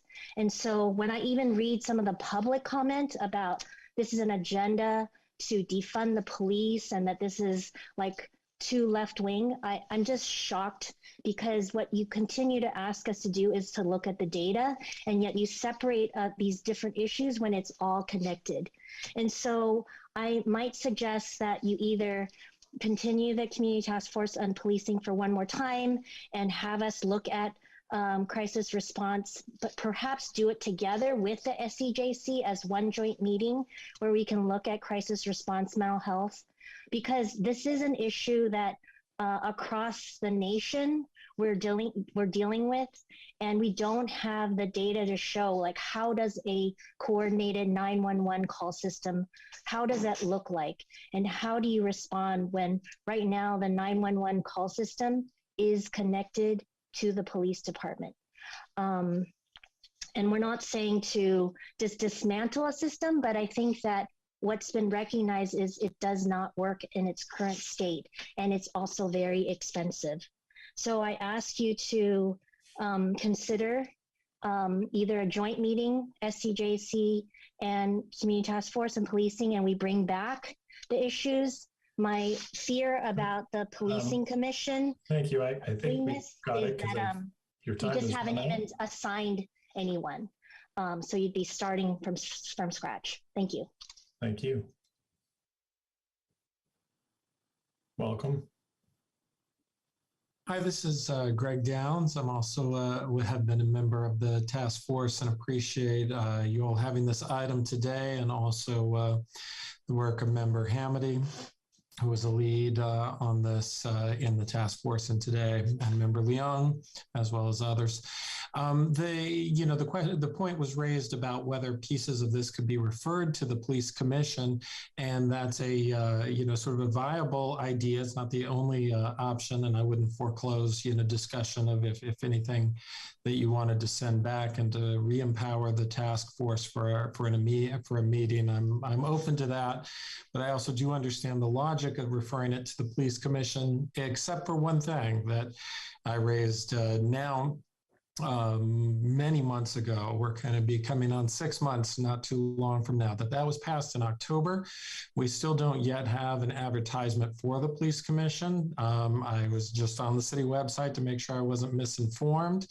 When you all extended the task force, I raised the question then, about timing, and was assured that the task force would not preclude posting openings for the police commission. The question was raised about negotiations with labor, and again we had the possibility raised of posting openings even as those are ongoing. All those things were assured of, but now we're more than 5 months later. We still haven't yet seen an opening. So to me, I don't see the evidence that the police commission is happening or is going to happen. And it seems to be, have passed and then shelved. So I think if we can get assurance that it will happen with the utmost speed, that's one thing. But I think it is fair for people to have suspicion that it is never going to happen, and that it's been put on hold for reasons, related to an effort to try and delay it to death. Because I don't understand how we can be at this point in March and still not have even seen a posting. Thank you. Thank you. Welcome. Hi, Margie Marks again, and I hope I'm not beating a dead horse at this point, but I attended each meeting of the policing task force. I never saw a task force that did more work and research than this group did, and thoughtful, discussion about it. I'd hate for this report just now it's going to, go in whatever file it goes in, and never to resurface again. I would like you, if you can, to give the task force an opportunity to do maybe a different type of report where they could respond to some of the questions that you've had when you've been discussing it. Thank you. Thank you. Welcome. Hello. Good evening. My name is KZ Zapata. I am a resident of Albany, and I actually am sharing my comments as an individual tonight, though I sit on the SCJC.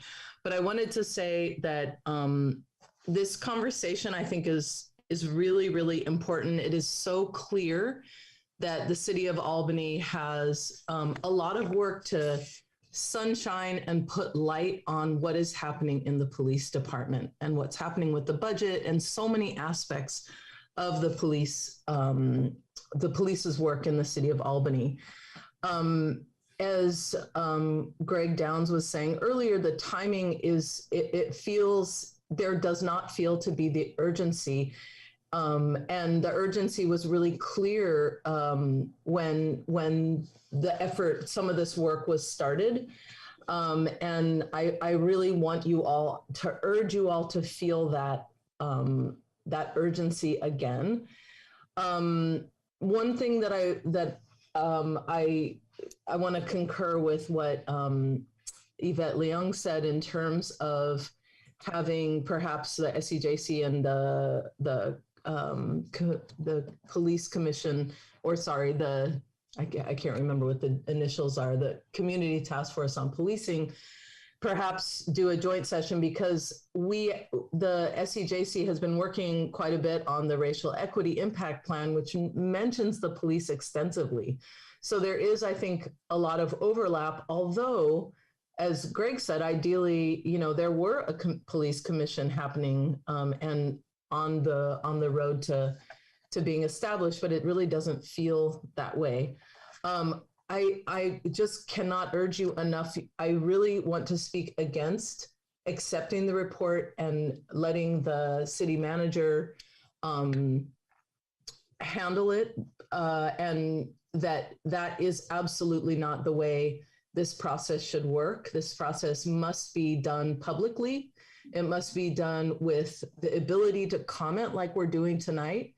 And so, I want to urge that you all not do that tonight.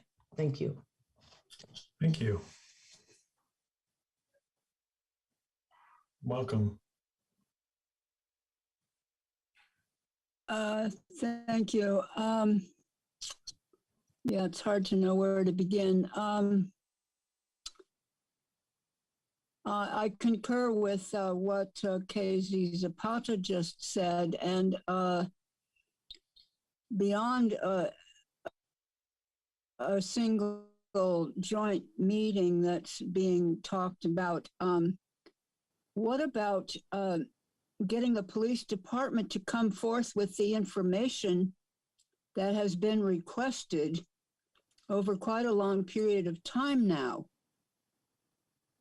It's difficult for a commission to make a report if they can't receive the information they've requested about the budget in particular, and some of the other police practices and policies. So I hope you as a city council,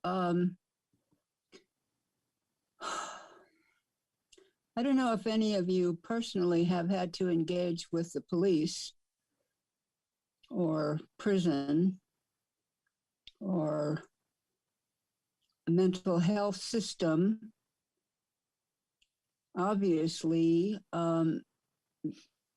there's a lot more that needs to be done. So I don't want to see my city fold up and let this slide. Either you're serious about making some changes, recognizing that you live on stolen land and you're trying to build relationships with the original people that were here before any of us.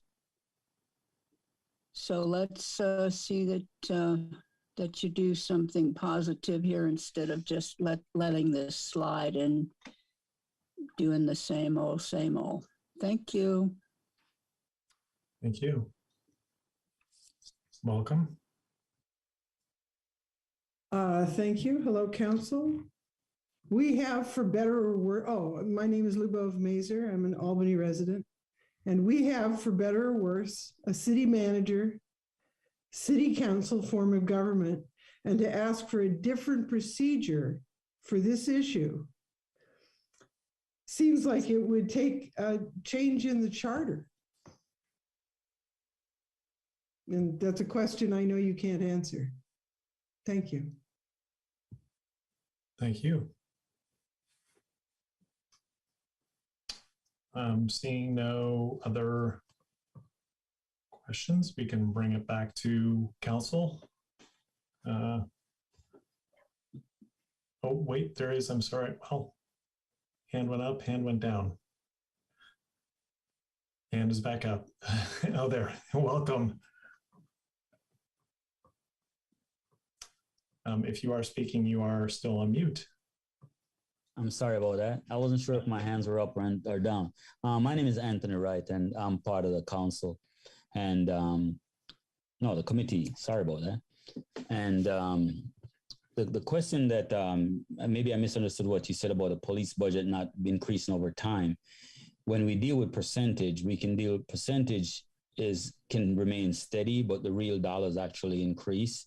And so the information I received was from the budget office. And if that's something that I misinterpret, I apologize, and I can go back and review it. But I know that the real dollars does increase over time, totally inappropriately regarding to the budget is from how I interpret it. We can go into details on that later on. But I think that for my time and the amount of time we invested in it, I think it's best for the committee to get the time to present something thorough and complete. We put a lot of time in it. It's a lot of valuable people's time, and I'd like to be able to make sure that we get all of our facts and answer all of your questions. We don't, from my point of view, in terms of real dollars, when I'm dealing with budget, I don't deal with the percentage because that can somewhat be deceiving. And I understand what your perception is of the percentage of increase or decrease or staying constant with the police budget. But for us as common citizens, we're dealing with real dollars that we look at. And I'd like to be able to address that going down the road. Thank you. I think because there's been questions brought up around what I found in the budget, I'm going to go ahead and share my screen with what I found, right or wrong. So here's what I found in the budget documents. I'll show you where I found these so other people can go there and validate or invalidate what I found. But if you go to the website and you go to departments menu, under finance and administrative services is budget and financial reports. And so I simply looked in the budgets going back to 2015-16, going forward to 2022-23. And these are the figures that I found, budgeted for the police. So you can see it goes up and down, but if you compare 22-23 to 15-16, it's about $650,000 more, which I didn't run this Bay Area CPI. I would think that's fairly close to inflation. And if you look at it on a percentage basis, which is what this graph is, it's a constant percentage of the total budget. So I welcome and I encourage anybody to go check that out for themselves. I may not have it right, but I just went and looked for myself at the data. So I think I do see one other hand raised, but I believe, if I'm not mistaken, both of those attendees have spoken before. So I'm going to call on Mr. Hamady. I see you have your hand raised. Yeah, so actually, I did want to, one of my fellow task force members who was on the budget subcommittee wished to respond. So I know she did already speak. Her name's Yvette Young. Okay. We can get her going. I mean, part of the confusion might be expenditure versus budget, which, you know, I've learned is not the same thing. So yes, if Yvette could join, I know she is here. Thank you. Hi, yeah, I was trying to raise my hand. It kept getting lowered because I know you had some questions about the budget. I think here's where it's confusing. Like, this is really part of the presentation, and we did present, budget subcommittee did present to the November, I think it was the October or November Community Task Force on Policing, and did an analysis of the police budget and compared it to 73 other cities in the United States. Then we actually asked Heather, the finance director, to just confirm and make sure all the numbers were correct, which she did. But then it wasn't done until like December or January. And then at that time, then my father passed away. So we didn't have a chance to, as a subcommittee, to meet again. But I just came back to work, or, you know, back to emails, and I did look at all the numbers. And in fact, the numbers were actually higher than the numbers that I had plugged in comparison to these 73 other cities. And so this is something we could present as a part of the official memo, because we did have a draft memo, but honestly, I'm not sure how to do this procedural wise, because it's not clear to me that the Community Task Force on Policing is still meeting, and if we still need to get that draft memo that was submitted back in October or November to be approved. But there was a full analysis of how does the city of Albany compare to these other cities? And by far, Albany was the smallest of those cities, but it compared it on a number of different areas, including percent of the city budget in comparison to the police budget, the number of full-time equivalents to the residents in Albany, and we had to use, you know, the same figures. So in all of those aspects, there was, even though Albany was spent the lowest amount, because it was by far the smallest city out of the 74 cities, most of the time, I mean, in every instance, Albany came in spending higher than those 73 cities in these different areas. And so we're happy to bring it back as a presentation, but procedural wise, like I said, I'm not sure how to do that. Thank you. I am sorry for the passing of your father. Thank you for explaining more about the process, and it does sound like valuable analysis to receive. I believe Vice Mayor Tiedemann had his hand up first. No, okay. Councilmember Gary. Hi, thank you, Mayor Jordan, and thank you, Yvette. I know we can go back and forth and round with this, trying to figure out the best way, but ultimately, without divulging too much information, we just gave concession to someone because they've lost someone in their family. I think if it's up to you, Mayor and the council, that this vet lost her dad during the time that we were doing this last meeting, if you would give us one more chance for the budget to come together and the task force to meet, and we give this to the staff in order for them to do the report based on the questions that the council have, I think that would be befitting at this time. Thank you. Thank you. Vice Mayor Teton? Yeah, I wouldn't have any issue with doing when we're meeting to the task force to button up any budget issues, especially in understanding of that situation. Very sorry to hear of your loss. I think our discussion here is really indicative of that. There's a lot to go into here, and also there's a lot of sort of specialization. As I understand, the task force is essentially divided into subgroups that each work on different parts of this, big overall recommendation.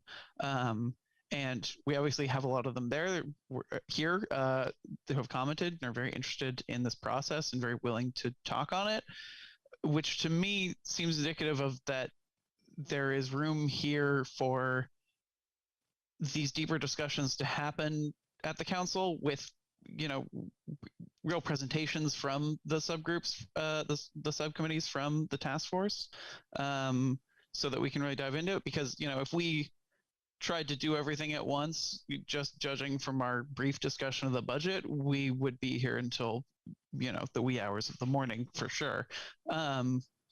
So just to reiterate, I think that argues for chunking up this report a little, which would also, I think, make it more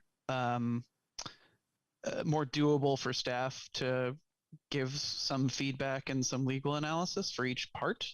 And then I think additionally to that, there's been a little bit of discussion in our procedural issues of where this goes. And I think, first of all, we are all very interested in seeing this continue and working on this. Even if we accept the report, it's not going to go away, and we're not going to just, file it away, or at least that's not my intention. We want to make it effectual and figure out how to do it, which may be a long process. And I think given that it's, we have these people who are very motivated, who have done a lot of work. And at this point, I think it's up to us to really make policy decisions. That's why it's here now. That's why it got brought to us. And I don't think we can really, give it back to a different commission or anything in the long term. I don't mean that, let me be clear. It's late and I didn't have a lot of sleep to run on here. I think going forward, this should mostly live with us, council, because at this point, it's about making pretty high-level policy decisions and thinking about how those are going to be implemented. We have a lot to draw on from the task force and the work they've done, as well as staff. But I think, now we're at the point where we need to start making those choices and start hearing this in our shop, really, instead of giving it to the commission when that starts up, which there's diligent work going on behind the scenes to make sure that's soon, and so that we can really directly communicate that these are our priorities and this is what we want to see happen, and this is the way it should be gone about. So that's my thoughts on the process. Thank you. I agree that it's the council's job to provide some policy direction, potentially prioritize these items, decide which ones of them receive continued work and which ones do not at this time. Because it's even chunked up, I'm not necessarily in favor of staff spending time working on each and every one at this point. I think it would be staged out over a longer time period.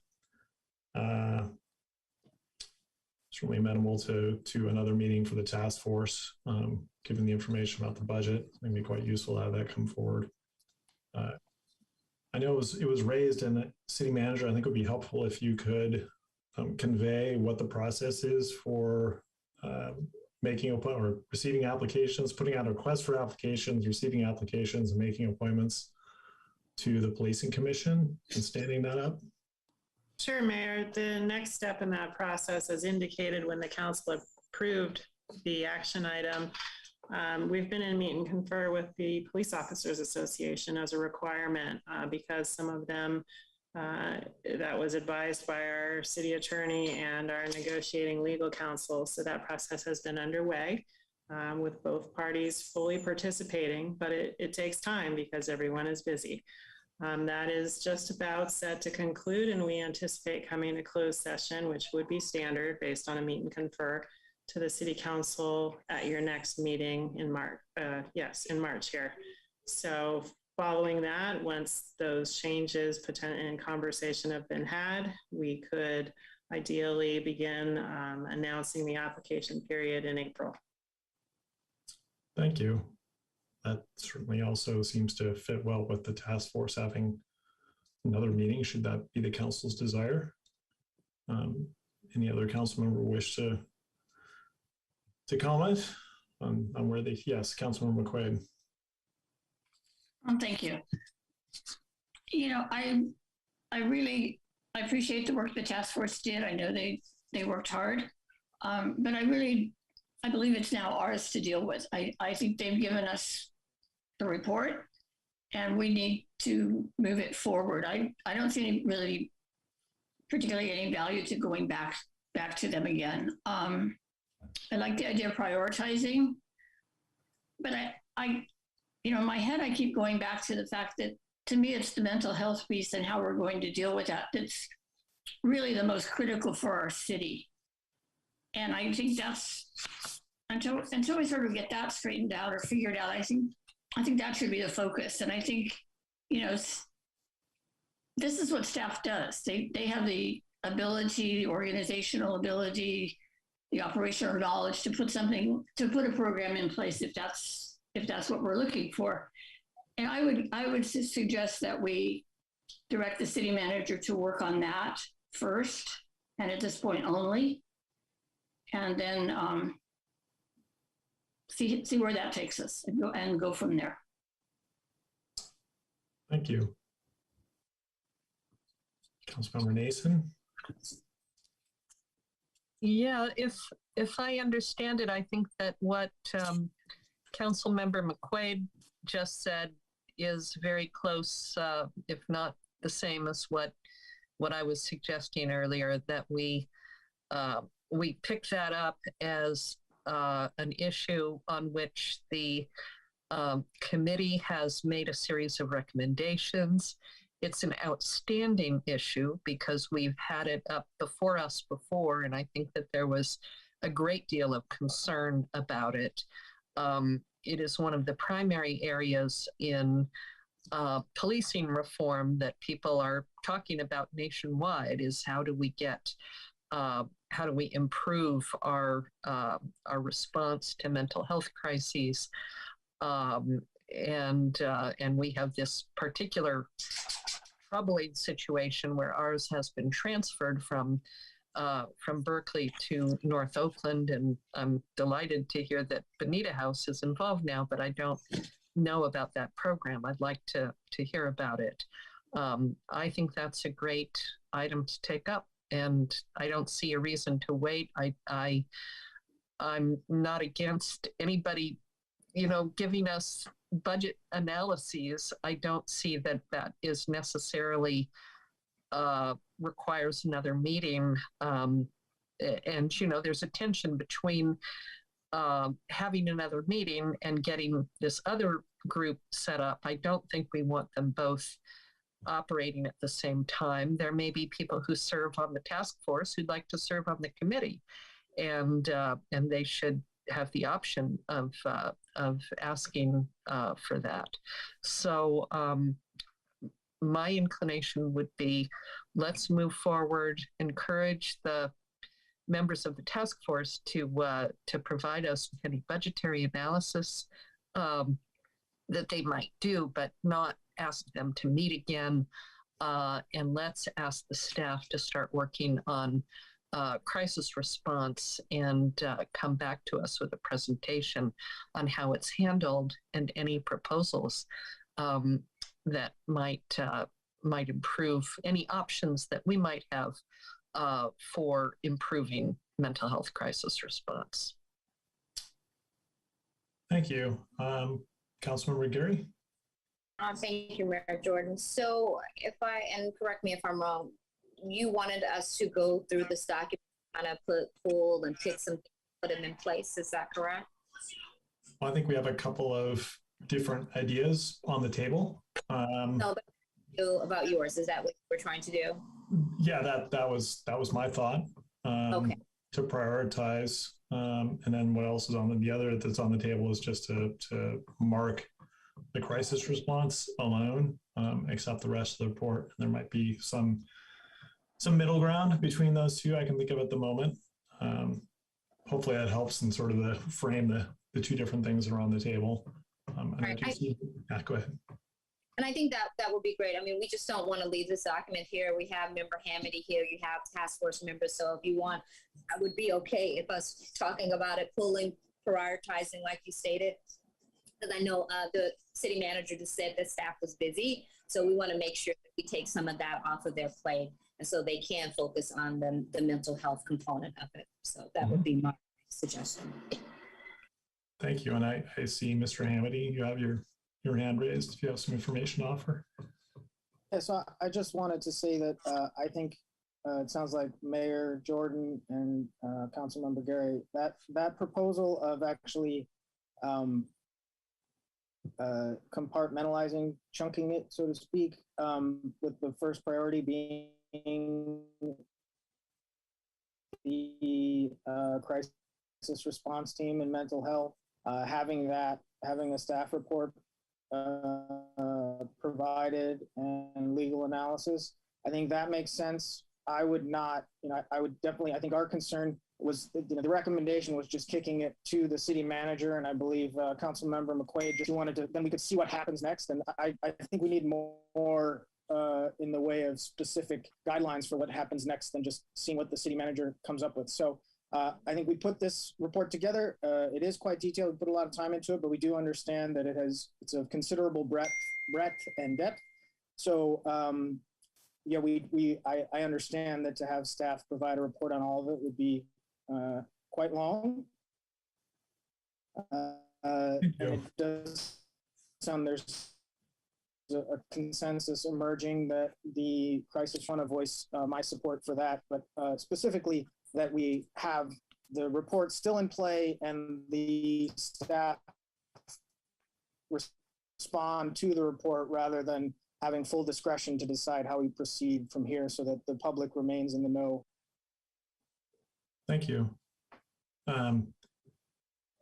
Yeah, so again, to I guess state my position again, updated with the information, I am interested in providing the task force another opportunity to meet so that the budget subcommittee can fully present and the task force can fully process the information and present information on the budget to the council.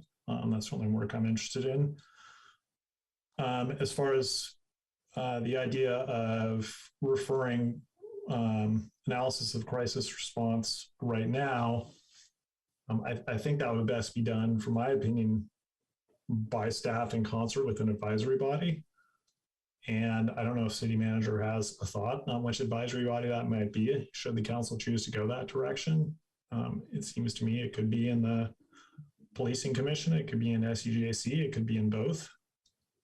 Obviously, as a nexus with both those bodies' jurisdictions, usually it's best to have one advisory body really be the lead.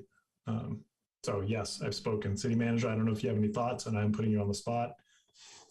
Sure, Mayor. I think that first the council, I've heard from the council that these items are critical at the council level, and I think that you would certainly benefit from receiving additional information from staff if so directed. So that would be my first suggestion. If council then wanted to work through an advisory body, they certainly have that opportunity. But first and foremost, I would suggest that you receive the information from staff on the work that we've been doing in this regard.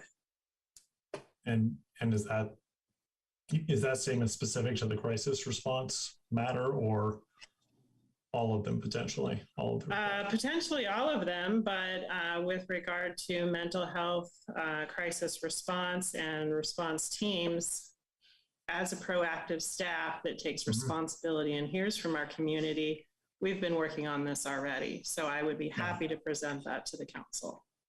Okay. Yeah, and some of the other items, I mean, some of the items I'm not interested in having further worked on. Some of the items I am interested in having the policing commission take up. The mechanism for that would be presumably when the commission convenes, there will be a work plan development like there is for any advisory body. And so that would be a time to move some of these items into that work plan. And I can certainly commit to bringing back the requests of the task force at that time to consider adding into the work plan. If the policing commission, doesn't pick them up of its own accord. So those are my current thoughts, given what I've heard. Sounds like we have maybe general consensus on referring crisis response mental health to staff to take further to whatever point they feel is a sufficiently developed point to bring back to council. Yes, Councilmember McQuaid. Mayor, would you like a motion? I think a motion to lock that part down would be quite helpful. Okay, you might have to help me. I think you did a good job there. I'll move that we send to staff the recommendation to consider options for providing mental health services in Albany. And Nicole, can you help me too that I get this right? Because I don't want to get stuck on a wrong motion. And sure, thank you, Councilmember McQuaid. I think it would be a crisis response team. Thank you. Specific to the crisis element, because we do have a robust mental health program, and I can provide a subsequent presentation on that again as well as a refresher. Okay, let me try it again then, since I'm still in the middle of a motion. That we council sends to staff a request to develop a program for crisis response. Does that meet everybody's needs more or less? Well, I second. I think it would be, I think first and foremost, we'd need an update on the crisis response. The last time that we've had that, as I recall, was when it switched from Berkeley to Alameda County. And we'd like to hear, I think it would be good to hear anything that, the current status and anything that's in the works for the future, and any options that we may have to help make that a priority, to make the funding more robust, whatever might be needed to assure that we're all comfortable that we have what we should have. I think, that's all sort of part of the whole process. I think that's great.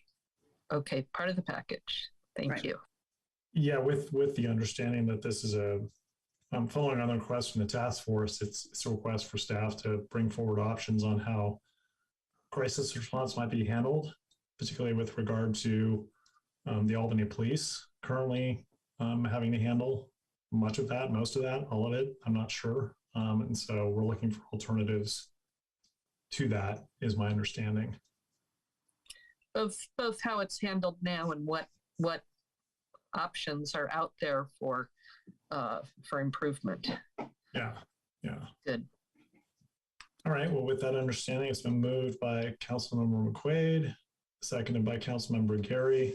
I'm sorry, is it possible to jump in real quick? Because that wasn't my understanding. And since I'm the one presenting this, my understanding was staff would prepare a response to the task force's recommendations, not to come up with their own options, but specifically respond to the task force's recommendations for a crisis response team, rather than make it up as they see fit.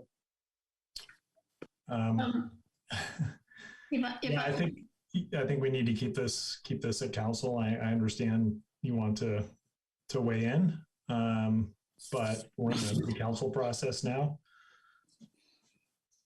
So we have a motion and we have a second. A motion by Councilmember Quiz. So hold on. Yes. Hold on.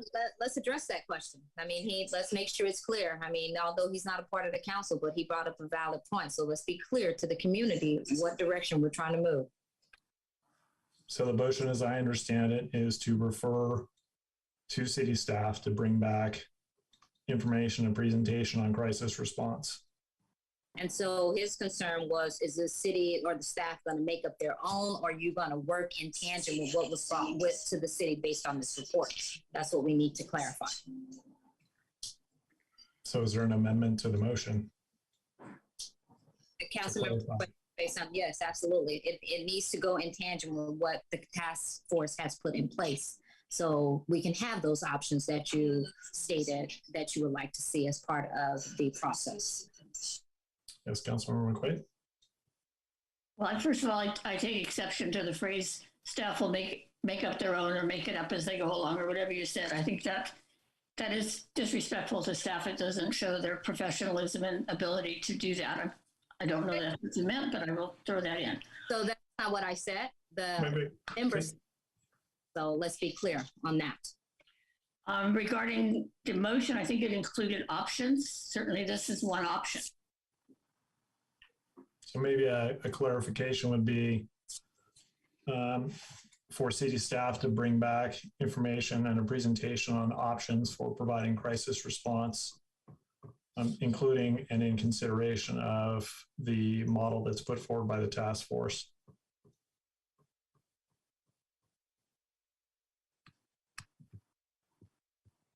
That's an attempt at a friendly amendment. I don't know if it's taken as a friendly amendment.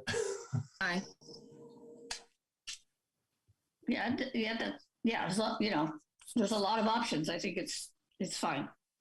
Right. We just want to make sure that the task force, the extent it's described, an option is described in its report, that is one of the options that is considered. Yeah, look, if I can jump in here briefly, there's an idea that the crisis response team would be within the fire department. That might be one model. There might be reasons why that is or isn't a good idea. The staff should, let us know how it is handled now and different ways that it could be handled. They absolutely should take this report into consideration in formulating options, but we don't want them to be limited in what they come back to us with in terms of options. If that's not the best way to provide the service in their, from their studies and in their recommendations, then we want to have options to consider. And I agree with that, Councilmember Nason. That's basically what he was saying, is that he didn't want to fill that. And I'm sorry if I'm speaking on him, I'll say for myself, I don't want all the work to be done in vain. The work has been put forth, then let's work together with the items that have been placed and see what we come up with. Not saying that staff is not professional. I did not say that.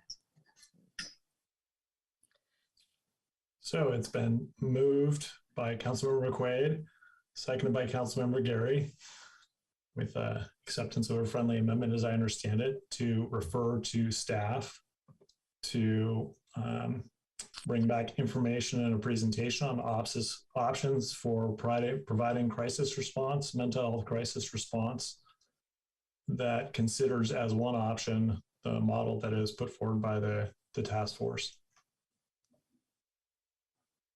Looks like I might have actually gotten that right.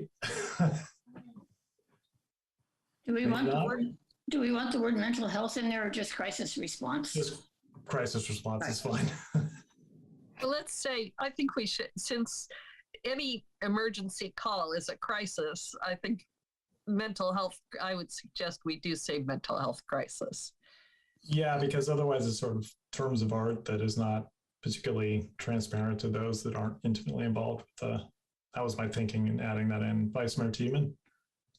I'd actually say I don't want to add that limit to it, as I think based on what we've been presented here from the task force, and I think the conversations about crisis response teams more generally, even outside of Albany, it may be a term of art, but it does have a meaning of it's not just, mental health services. It's having an alternative to armed police that go to various sorts of calls, including mental crises, but also, as this report states, homeless issues and other sorts of stuff. So I think it's important to keep it as a crisis response, which can include a variety of things, but is an understood sort of term for non-violent things that non-armed police can handle. Thank you. I will try to restate without adding words. I apologize.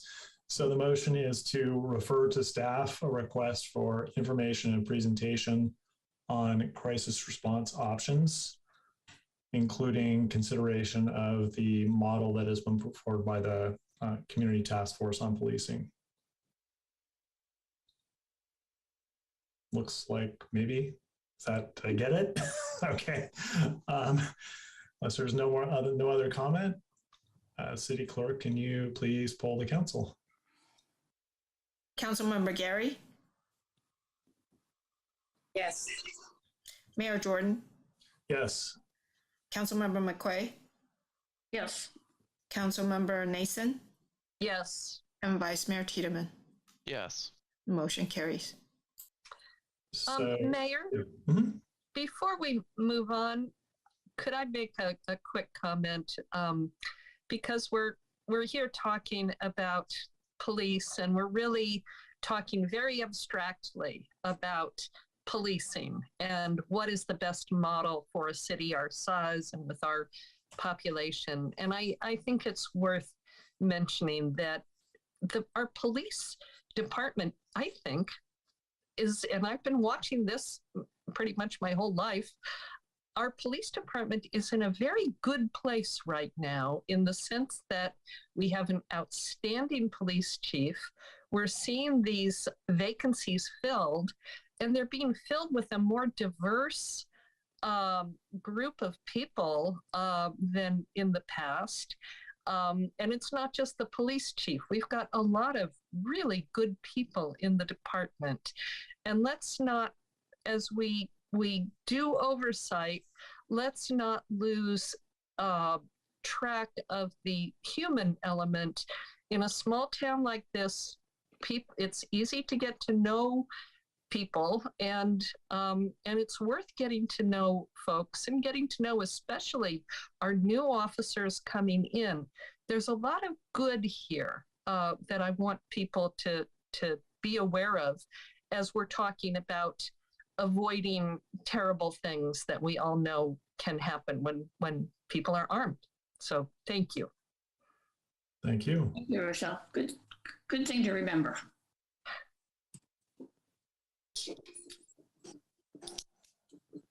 So I think a next issue that we could take up is whether or not the task force has another meeting, which I don't see as in time conflict with the policing commission stand up as on the timeline laid out by the city manager.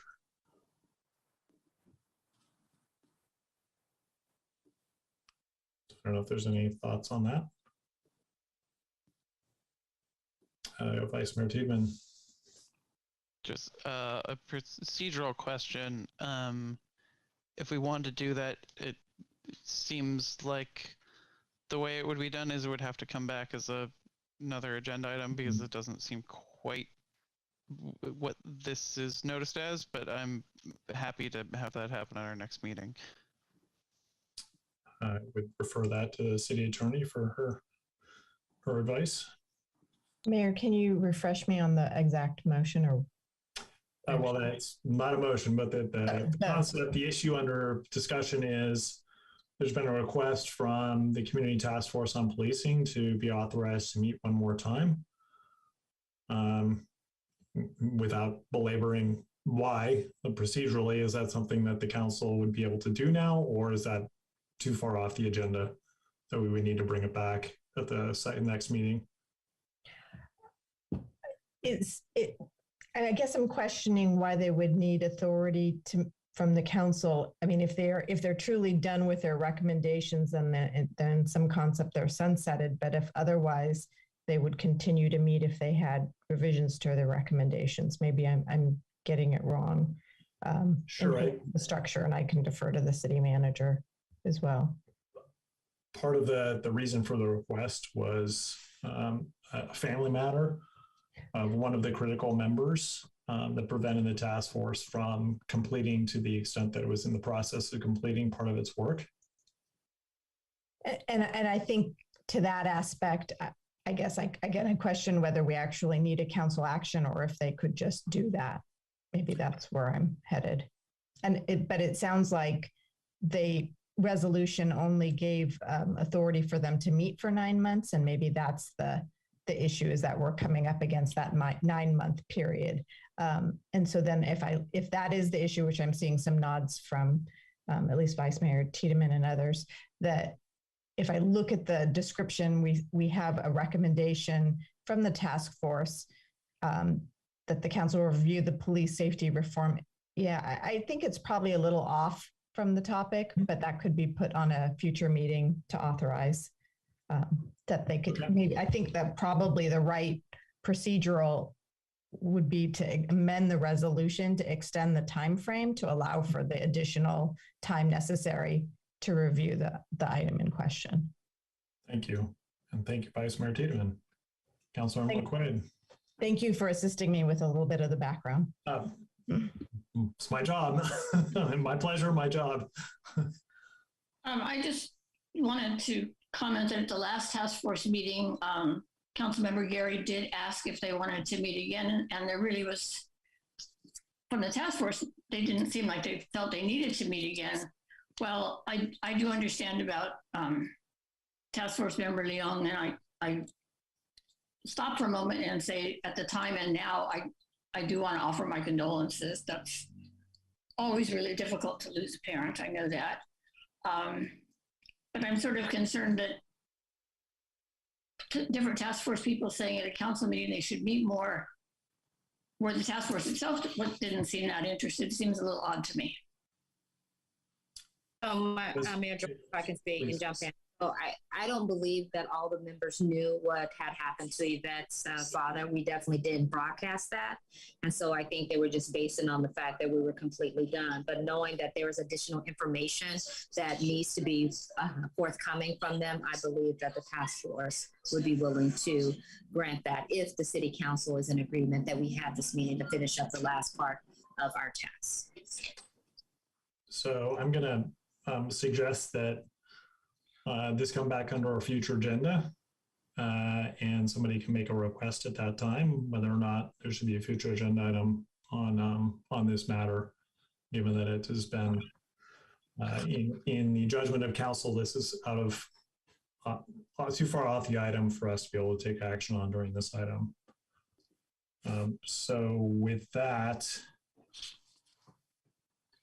maybe if there's any thoughts, might be yes or no even thoughts at this point in time on, it's really, I would say, I mean with the last motion, we've really taken action on request number 1 and 2, which are linked together. It might be useful, even if it's not in the form of the motion, for the task force and the public to hear council members take an interest on the 5 other items, or which ones are of most interest or least interest, just to provide some direction. But I don't know, we could also leave that to a future agenda item. We could leave that to when the policing commission gets impaneled and we work on their work plan. What's the council's pleasure? I think it would be a great idea to have it as part of their work plan. And then we can go in and move the moving parts around so it can fit, and then give them the option to make adjustments and work within what has been brought forth. That's my suggestion. Thank you. Okay. Vice Mayor Tiedemann? I just add that we've not directly, but this discussion has to some extent addressed part of number 6, which is about investing in community and decreasing the police budget, because that is saying that the goal of that is to use that funding for the crisis response team. I think we can address that more substantially in discussion of the crisis response team, because we will have to figure out how to fund that, and that's going to be a long, difficult, but very important conversation to figure out. Where does that come from? Where does it live? Where does the funding come from? And is there opportunity to cut and put money from other places or from the police department? So I think that is included, at least as I understand it, in our recommendation to bring back the crisis response team aspect. So for my part, in terms of the motion that was made, it did not have implication with regard to request 6. Request 6 is a very specific recommendation on moving a certain amount of funding out of the police department. I'm at this time, and I will be more educated and get more information, but at this time, I'm not interested necessarily in reducing the budget of the police department. There might be other ways to get this done. I think as a small city, we are basically we have the smallest department we can have, with a number of officers on duty that keeps the officer safe, keeps us safe, and doesn't create so much stress that it leads to human errors. Human errors are much higher when people are overworked, undersupported. So, I'm open to more information. Hopefully I've demonstrated that, but in voting for this motion, I have in no way endorsed the idea of cutting the police department budget. Vice Mayor Tiedemann? Yeah, apologies for the confusion. I didn't mean to say that specifically. I may have been sort of going a step forward in my head without explaining it properly. But to at least my reading, a part of the point here is part of the point of that recommendation is to change over resources from the police department to crisis response. I think we will have to discuss when we're talking about crisis response how we fund that, and whether it means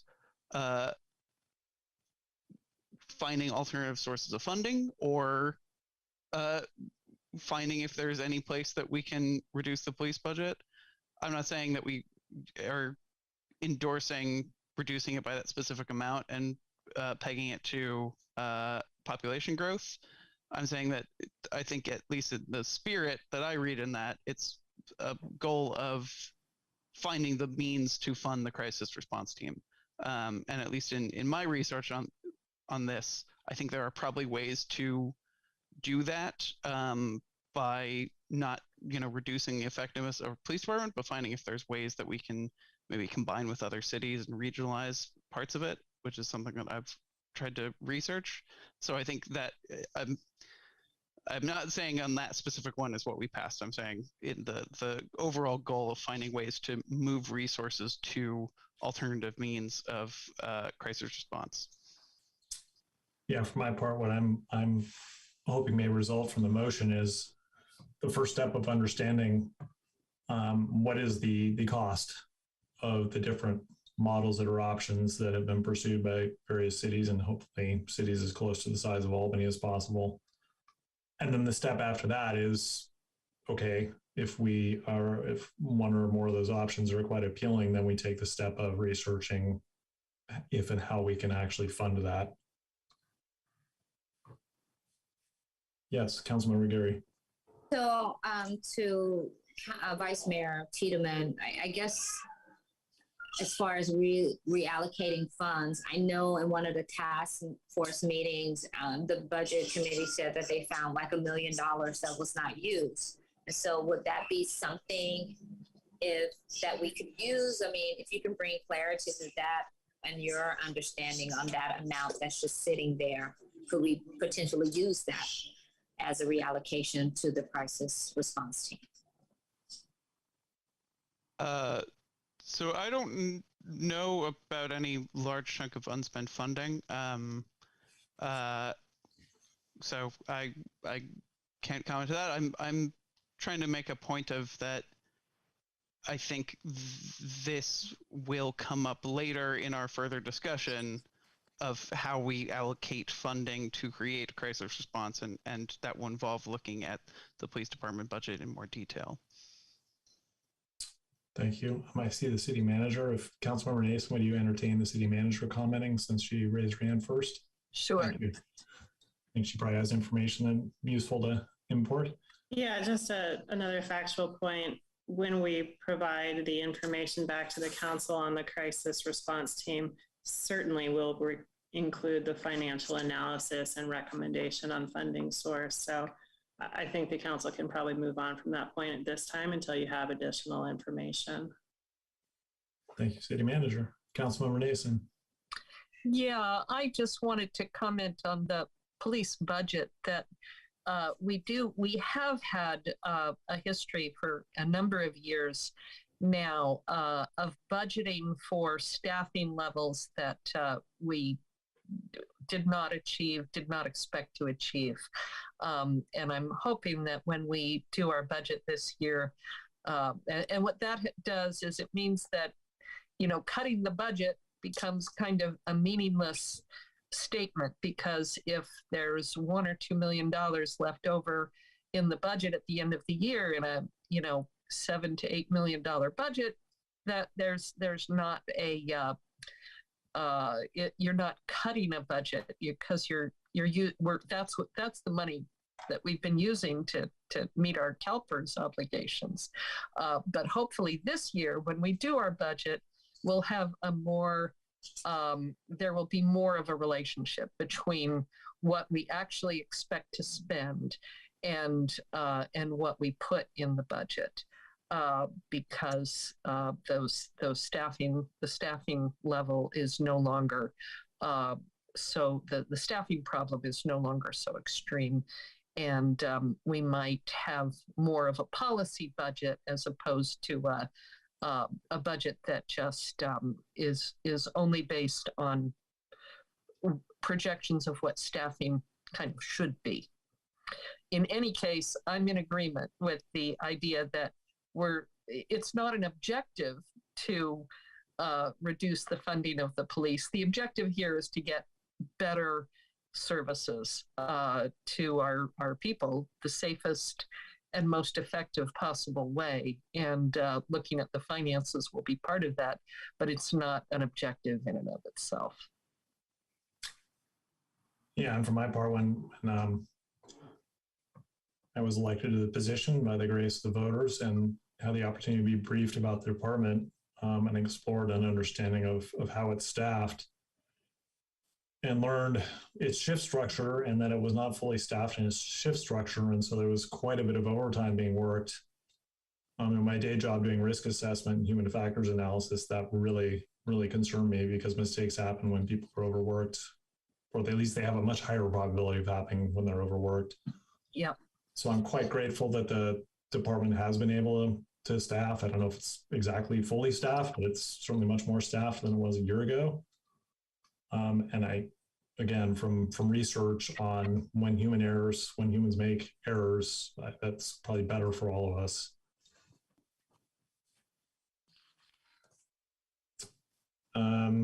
So I think with that, we've worked through the various matters that we have in mind. Somebody will probably comment under future agenda items. We've discussed taking up the other 5 recommendations, although we got into one of them a little bit just now, the other 5 requests as a part of the work plan process for the Policing Commission. So I think we've covered it all. I don't recall that there's anything else left on the table. If I'm mistaken, somebody please let me know. All right, well, I thank you all. I thank the attendees, and I thank the Community Task Force on Policing for doing the work. And I know it's not easy work, but it's work we need to do. So thank you very much. And with that, we will move on to our next item of new business. I'm just saying I have the wrong title in here, so let me go see if I can get the right title. So this regards an electrification rebate program proposal, specifically regarding providing financial support subsidies for the installation of heat pump space heaters, essentially, central heating, that is operated electrically and therefore cuts Albany's greenhouse pollution. And I see that we have a staff member. Hi there. Thanks for hanging on with us and being here to make a presentation. Much appreciated. Thanks, Mayor Jordan. Let me go ahead and share my screen for you all. Everyone see this okay? You can. Or I can, I should say. Well, good evening, council members.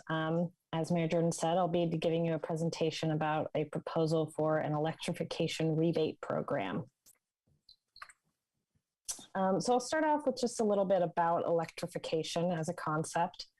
In 2019, the council approved a climate action and adaptation plan with a goal of reaching net zero carbon emissions by 2045. And this chart on the left here is a graph of the carbon emissions by source in the city in 2019. And those two blue triangles there are natural gas in buildings. So as you can see, it's over a third of the city's emissions. It's a really large chunk, the second largest to transportation. And so lowering those emissions is really essential for meeting our 2045 goal. And you might notice those tiny little slivers at the top are the emissions from electricity. The reason they're so small is because we now have carbon-free electricity from East Bay Community Energy. And so electrifying our buildings or switching over those natural gas appliances to electric is really an essential way that we can reduce our overall carbon emissions and reach our goals. And that's where heat pumps come in. So heat pumps are a type of technology that are used both for heating and air conditioning systems and for water heaters. They're all electric and they're incredibly efficient because they move heat rather than generating it. So it's just a way to heat a home or heat water with a lot less energy, and that energy can be carbon-free now in Albany. So heat pump HVAC installations are becoming more popular in Albany in the last few years. Particularly in 2021, we saw a significant increase from just 9 to 22 installations. However, that is still a pretty small piece of our overall HVAC installations. It's just about 5 or 10%. So there's definitely a lot of room to grow. And so that brings me to the description of our program proposal. So this would be a rebate program offering a $1,000 rebate for heat pump HVAC installations, a $1,000 rebate for electrical panel upgrades when they're necessary for a heat pump HVAC installation, and double those amounts for very low income residents, so $2,000 each. And that's with the Housing and Urban Development Office definition of very low income. And then finally, a $500 signing bonus for contractors that register with BayREN. And I'll talk a little bit more about what that means in a moment. But that would also be specifically for Albany contractors who pull permits within the city. So eligibility for this program would be very wide. It's for all permitted work in the city of Albany. And it can also be combined with other rebate programs. So there's no limitations there.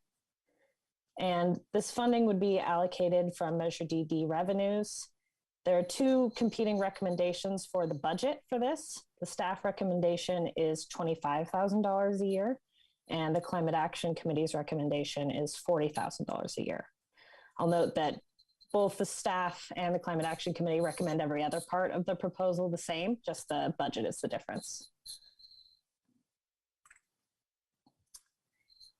So a few of the benefits of this program, the first one is obviously, the kind of main reasoning behind it is reducing our carbon emissions, and in particular, preventing the emissions from gas furnaces, which are a very significant emitter within the building sector and within the city as a whole.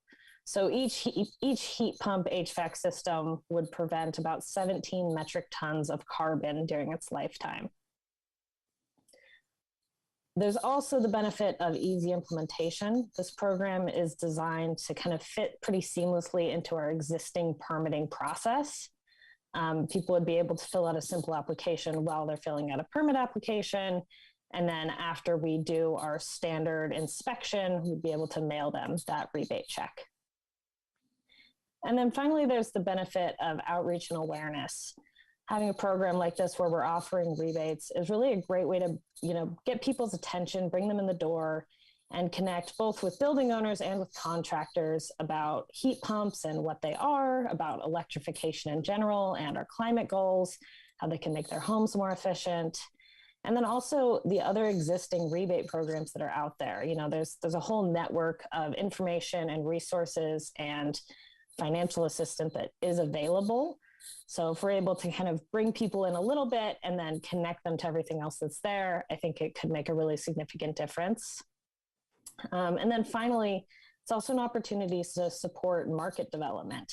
So if we get more contractors who are aware of the technology, who are used to installing it, people that are, going to suppliers and asking about heat pumps, it starts to build that market and kind of speeds up the process of making heat pumps the new standard.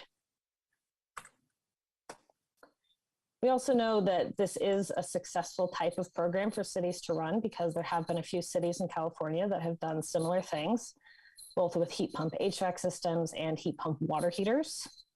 And they're noted here.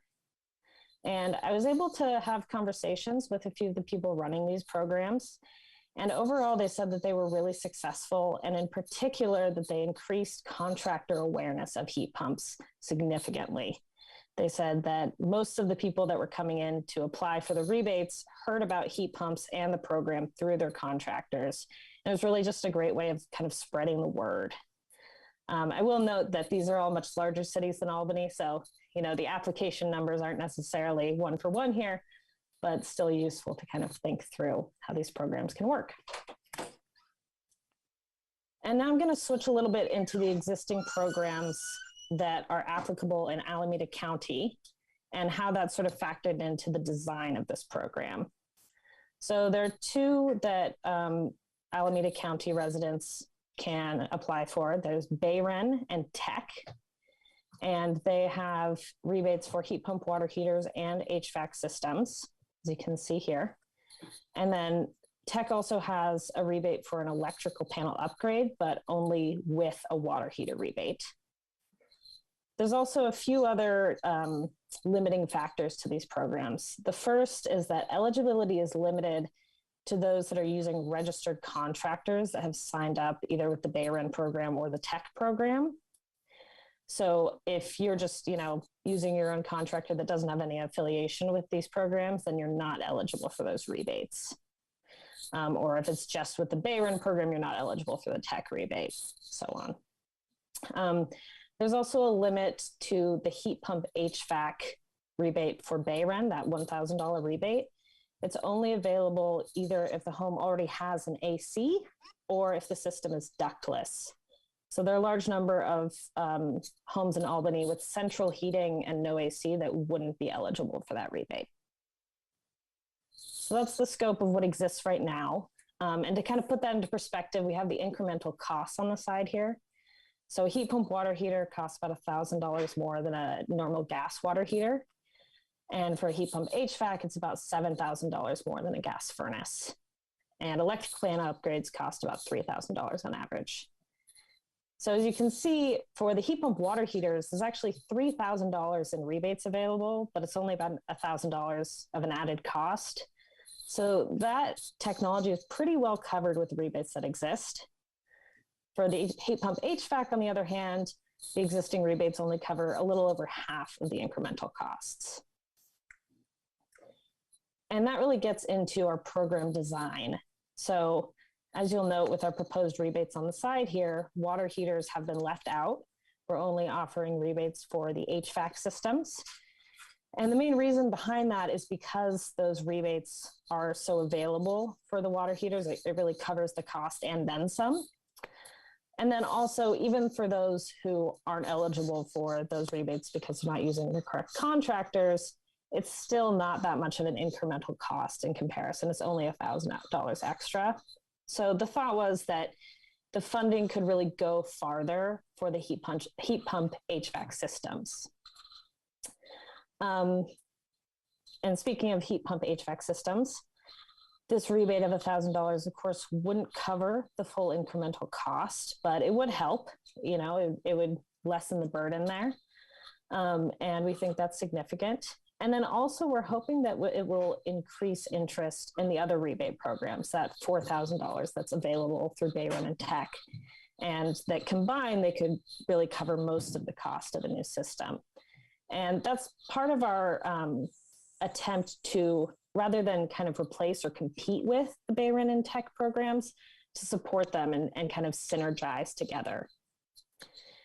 And then for the electrical panels, we did include $1,000 rebate for electrical panel upgrades for a few reasons. The first is that old panels are really a major obstacle for electrification. There are a lot of homes, especially in Albany, that are older, that have very small panels without much capacity and just can't handle electric appliances being added.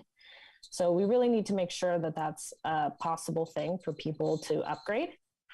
And there really isn't a lot in the way of existing rebates for panel upgrades.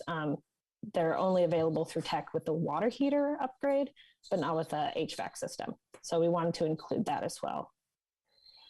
And then finally, we have the contractor bonus, that $500 I mentioned before. So as I said, contractors have to register with Bayron in order to give those rebates to their clients. So this is an attempt to increase the contractor registration with Bayron. And that makes it easier for Albany residents to receive those Bayron rebates. And it also is a great way to engage contractors. You know, Bayron is an excellent program that offers a lot of education and engagement and really make sure that contractors are up to date with what we're trying to do in terms of climate. So we really want to help grow that program as much as we can. And finally, a little bit about the budget. So on the left here, we have a list of Measure DD programs. Now, of course, that's not exactly an accurate term. Measure DD is part of the general fund. And so there isn't some sort of special fund carved away for this. However, it was recommended by the voters when they passed Measure DD that a third of those revenues be spent on climate action programs, which is about an estimated $225,000 per year. So that's just to give a sense of where we're at with that kind of programming. So the existing programs that have been passed by council are first removing the fee for street tree planting, which has an expense budget of $30,000 per year. The multifamily EV charging pilot, which has a budget of $50,000. That's a one-time budget that will probably be spent over 1 to 2 years. And then potentially this electrification rebate program with the budget of $25,000 per year. So with all of those combined, the fiscal year 2022-23 total expense budget would be $105,000. So as I said, the staff recommendation is that $25,000 per fiscal year. That would cover up to 25 projects, possibly less depending on the specifics of the project. In contrast, the Climate Action Committee recommends $40,000 per fiscal year, which would cover up to 40 projects. So with that, I am happy to answer any questions you might have. Thank you.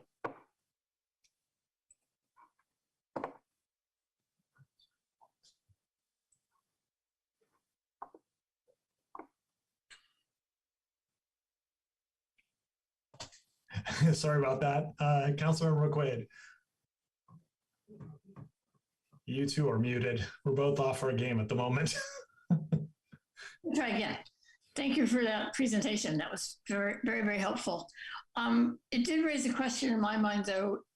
If you're planning to get an electric vehicle and you want to install a charging station, but you need to upgrade your panel, can you get a rebate for that, or is it only for for the heat pump or the HVAC? Yeah, so under this proposal, the rebate for the panel would only go along with a heat pump HVAC rebate. It couldn't be separated. Is there a reason for that? I mean, we want both. We want electric cars. We want the other. Is there a reason not to do it for anything? I think the main reason is that there are currently a lot of electrical panel upgrades in the city that take place every year. And not all of them are with the goal of electrifying. Some of them are just sort of normal maintenance and don't go along with any sort of new electric appliance. So if we were to kind of open it up to any electrical panel update, that would probably take up the majority of the funding for this program. So it's just to be more targeted. Okay, that's fine. And we earlier this evening authorized $38,366 for tree planting. So does that change your budget? Because it had, where was it on here? 30,000, I think, for the street trees. For street trees, is that different? I have to admit, I wasn't paying very close attention to that part, but I believe that's separate from the street tree fees. Okay. Well, actually, why don't I step in and ask the city manager? Perhaps she could clarify that point, because I noticed that as well. So to reframe it for her benefit, in this presentation, it puts forward, I'd say, kind of a straw budget or straw expenditure of $30,000 per year for the street tree program, coming out of that 1/3 of Measure DD funding. It's observed that we approved via the consent calendar a street tree planting contract for $38,000 for this year. And so the question is only 30,000 of that coming out of DD? Is something less than that coming out of DD? Just what's the relationship between those two? Sure. The staff report on that item indicated that it was a timing thing. So there is a component funded by DD. It hit after the council action. So we had collected the tree planting applications over a period of time. And so the ones that were made effect, I'm sorry, I'm tired too. Yeah. The ones that were made effective once the council gave that policy direction to fund them with Measure DD were incorporated in there. So that's what the 30,000 is. The others are usually other types of tree plantings that we're doing at parks or other public locations that may not necessarily be residential street trees. Okay. And so I don't know if, because I don't think it was spelled out in that report, specifically how much of it is coming from the 1/3 of DD and how much might be coming from somewhere else. So not to expect you to have those numbers offhand, but sure, I can pull them, not off the top of my head, but I can certainly pull them. And Michelle, I appreciate that. What we're trying to do is kind of give the council a refresher each time, a running tally, if you will, of what's been allocated to this particular funding source. Otherwise, it's council gone wild. Thanks. Well, I appreciate that. That's one of the things that I've been asking for, so I really appreciate that. Are there any other questions from other council members? All right, I will. I have some questions. Big surprise. What was the source of the incremental cost difference? So it was, yeah. Sorry, that was based on our rebate data, or sorry, our permit data. Okay. So I just kind of went through our permit records and compared the two. Interesting. Okay, so that's real local data, true to Albany. That's great. And it was only $1,000 between a gas-fired water heater and a heat pump water heater. That's less than I've heard from some people. So, but I guess that's the median. Some people get better deals, some people get worse. Thank you. Does well, maybe I'll interject for those who are here. A heat pump, it's kind of a new term, but it's basically the same as your refrigerator. Your refrigerator pumps heat from the inside to the outside, and so it gets cold on the inside and hotter on the outside. You don't tend to notice it's hotter on the outside unless you get quite close to it, but that's all a heat pump is, and it can move heat any direction you want. So a heat pump to heat your house moves heat from outside, even though it's colder, like the inside of your refrigerator, to the inside of your house, it makes the inside of your house hotter. So it's, even though it's kind of a new term, we all have them already in our houses. It's kind of annoying. Well, yeah, I'll skip that. I'll leave that for deliberation. Does the tech subsidy, which, it's an acronym for some new state program that just started up, does the tech subsidy only apply to central heating or also to floor and wall heaters? That applies to all types of heaters. Okay, and that the cost differential that you came up with for Albany permit comparison, was that only for central heat, or did it also include replacement of floor and wall heaters, say with a mini split? Yeah, it included all of this. Yeah. All of them. Okay. So interesting. Given those different flavors, it might actually be quite a bit larger difference potentially for a central heating replacement, because I presume it's quite a bit less for replacing a wall or floor heater with a mini split. Yeah, I don't remember all the numbers off the top of my head. I believe there was some difference, although, part of the issue is that there just aren't a huge number so far in Albany. So there's kind of a bit of noise in the data. Yeah. It's hard to, to chart it out super clearly. But yeah. I think there was a higher cost for the central heating. Yeah, the reason I ask is we not as a replacement, but we had a mini split installed, and that was in 2012, and the whole thing was only $3,000. Now, obviously, be more now, but if you subtracted off the cost of replacing it with a gas-fired, seems like one data point. That's all I have. Seems like it would be quite a bit less expensive than central heating. And yeah, I think that's what I have. Thank you very much, Councilor McQuaid.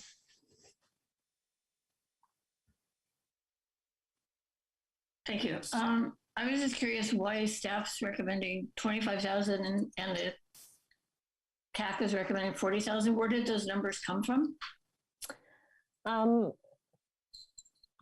I'd say that neither of them is particularly scientific. Don't tell Preston. I think the staff's recommendation is sort of slightly higher than we saw last year, with the intent of sort of seeing how popular the program is and then kind of revisiting it and deciding, okay, do we need to increase, it's super popular, we should increase the number for next year.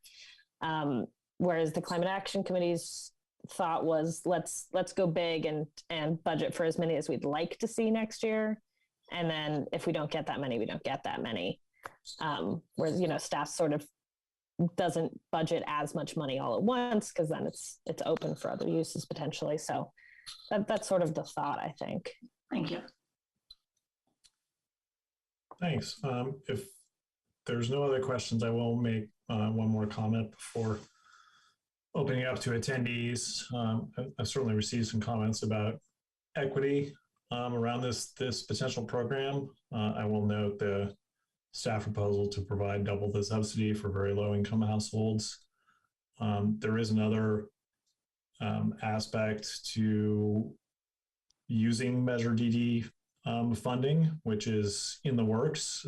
Council asked staff to work on a pilot program with Stop Waste / Bayren to electrify multi-residence buildings, with a particular focus on multi-residence buildings that are located in places that are at the end of the gas distribution system.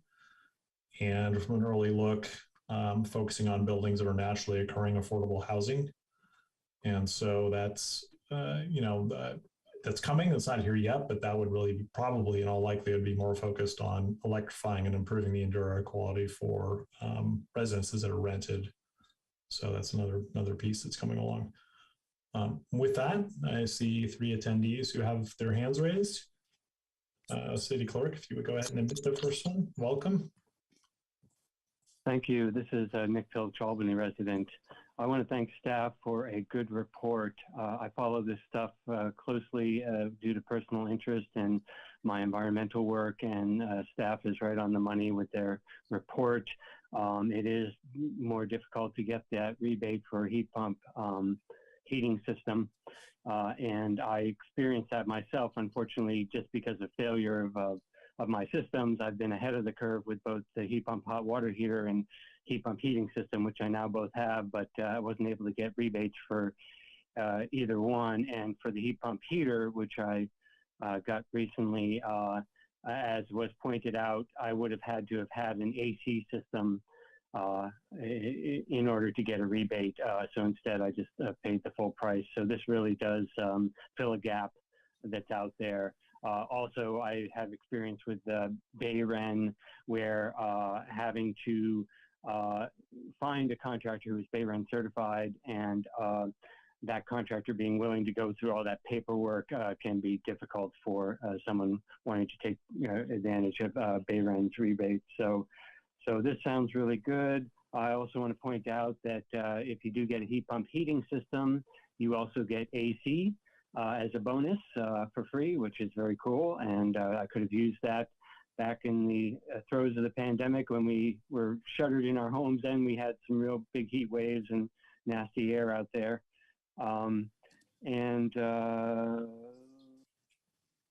think that's all I wanted to say. I think that, the staff is maybe wise to limit the money now, but if the program takes off and it's popular, I recommend putting more money to it if people start taking advantage of it. So thanks very much. Thank you.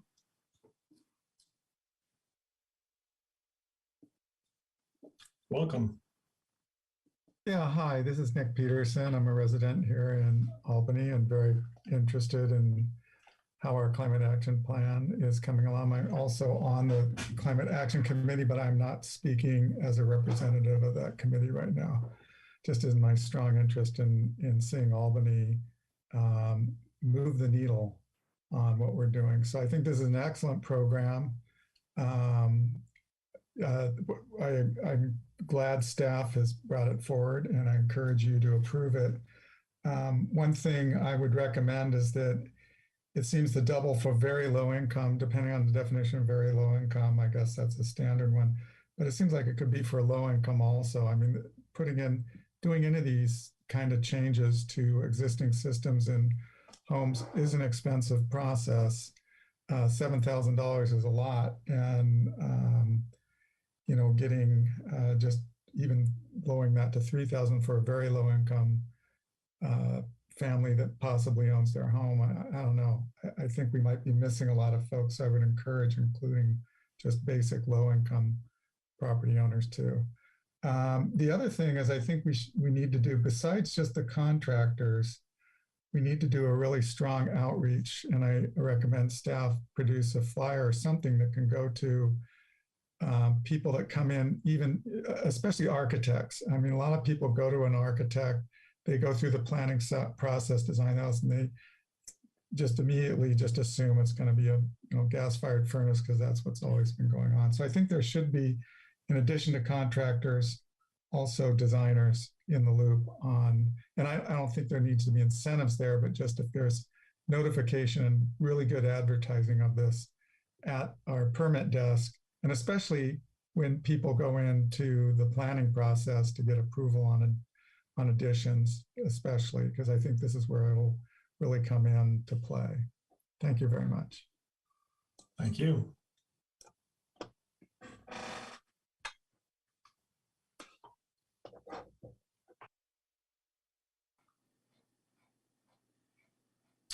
Welcome back.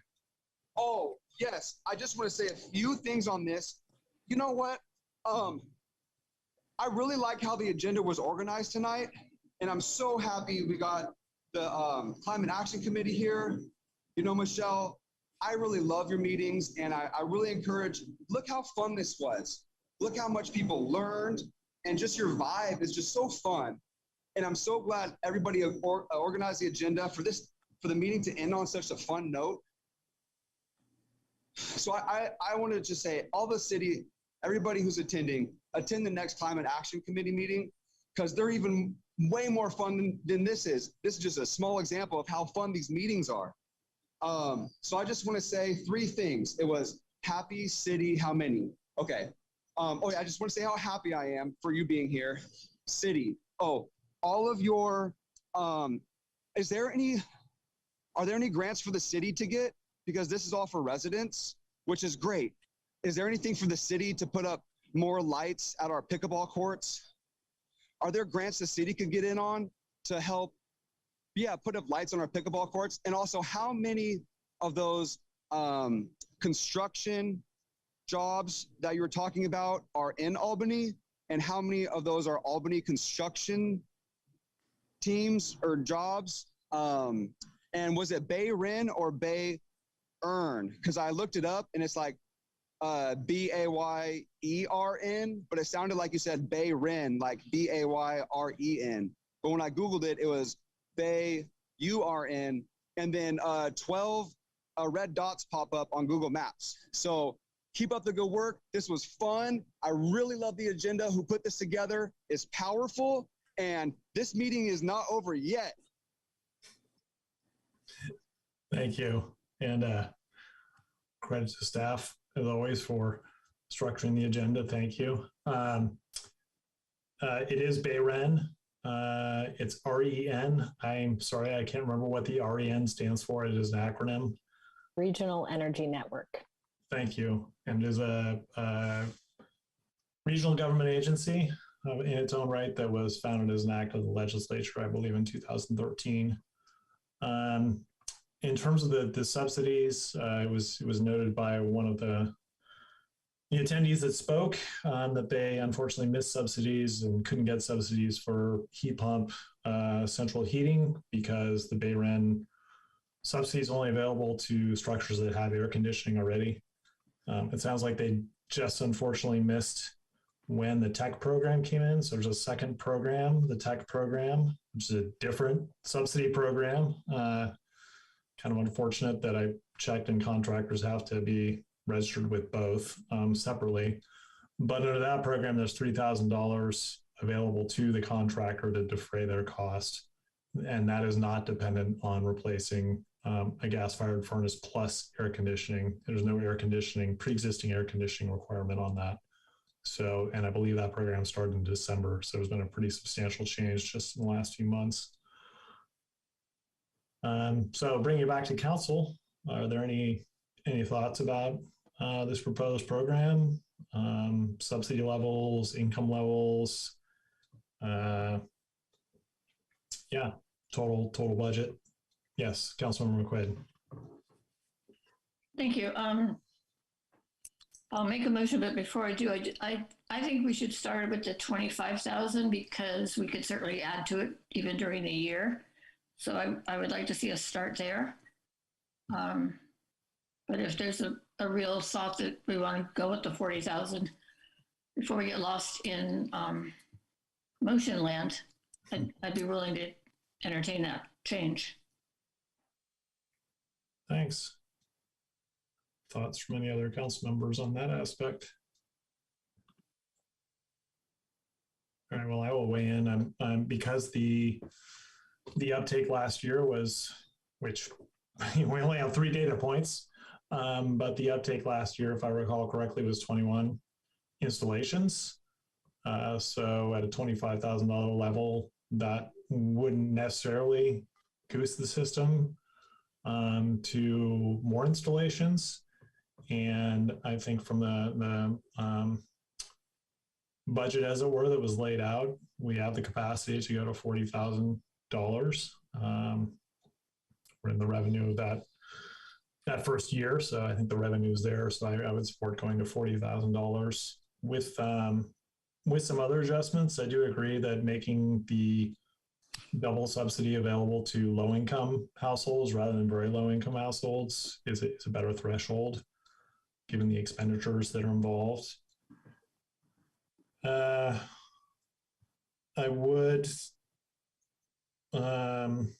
I do think the subsidy should be different for floor and wall heater replacements.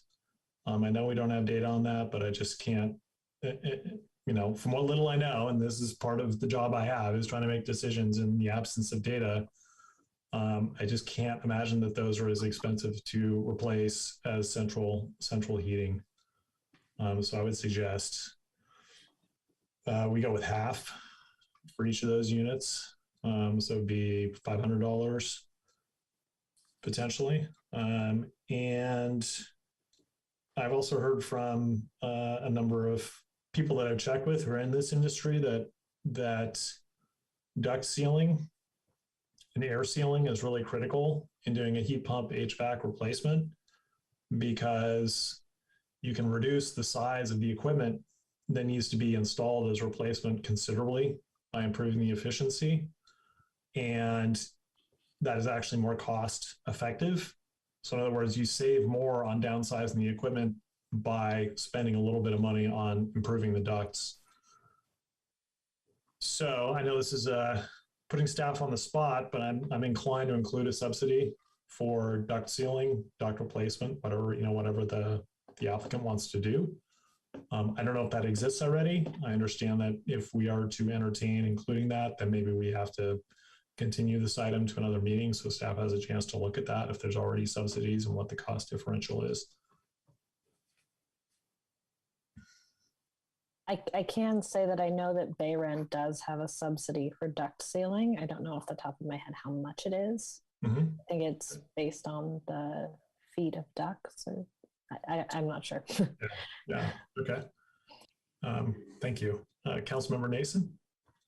Yeah, I was going to suggest this because I think this is kind of getting beyond policy into program details. That maybe we just give staff the go ahead to go forward with what they've got, and come back, individuals or the Climate Action Committee or whatever, people might have suggestions for, tweaks that improve this, but maybe with just getting it rolling, the staff can get some sense of what additional tweaks might work and what might not.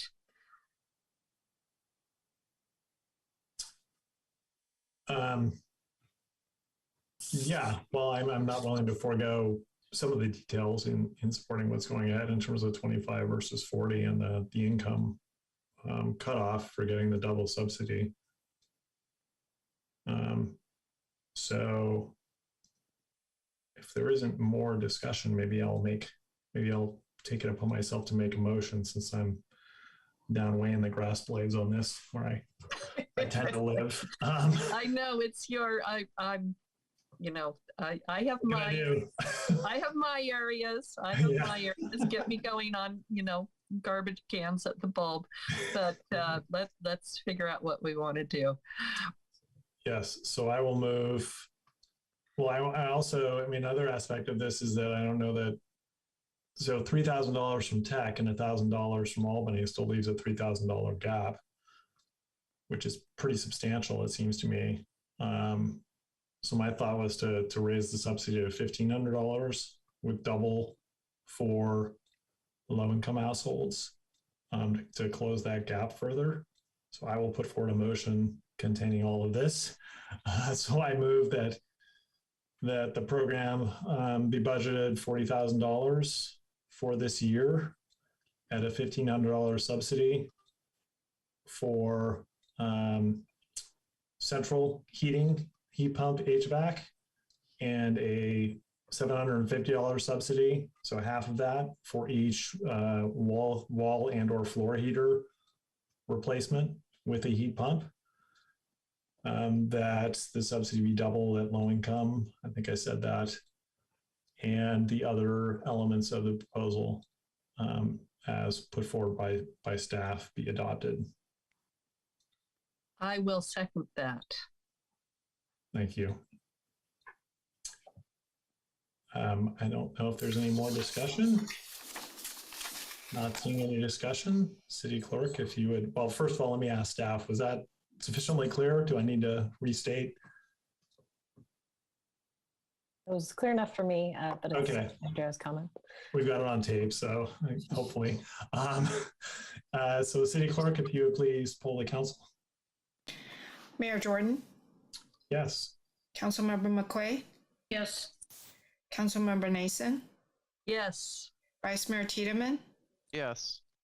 And Councilmember Gary? Yes. Motion carries. Thank you all. We don't have a lot left, but we might We might have more than 12 minutes. I don't know if people think we should extend maybe a little bit or just go for it. Go for it. Go for it. Go for it. Okay. All right. Running out, so we got to go fast. Yeah, so we are on item 12 now, council subcommittee reports and reports regarding appointed representation and other meetings. Why don't I speed this up by calling on people? Councilmember Gary, if you'd be willing to let us know if you have anything to report.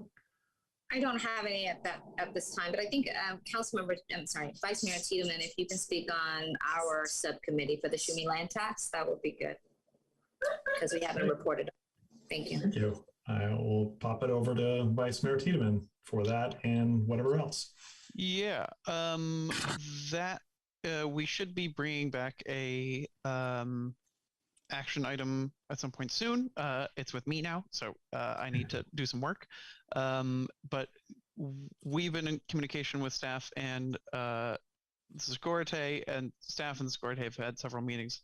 Apart from us, they've been very productive, working on additional signage as well as paying Shumi and opportunities for land stewardship, as I heard last time, and by all accounts, Karina Gould deserves a lot of credit for making those easy and doing a lot of work, as well as thank you to our city manager for doing that.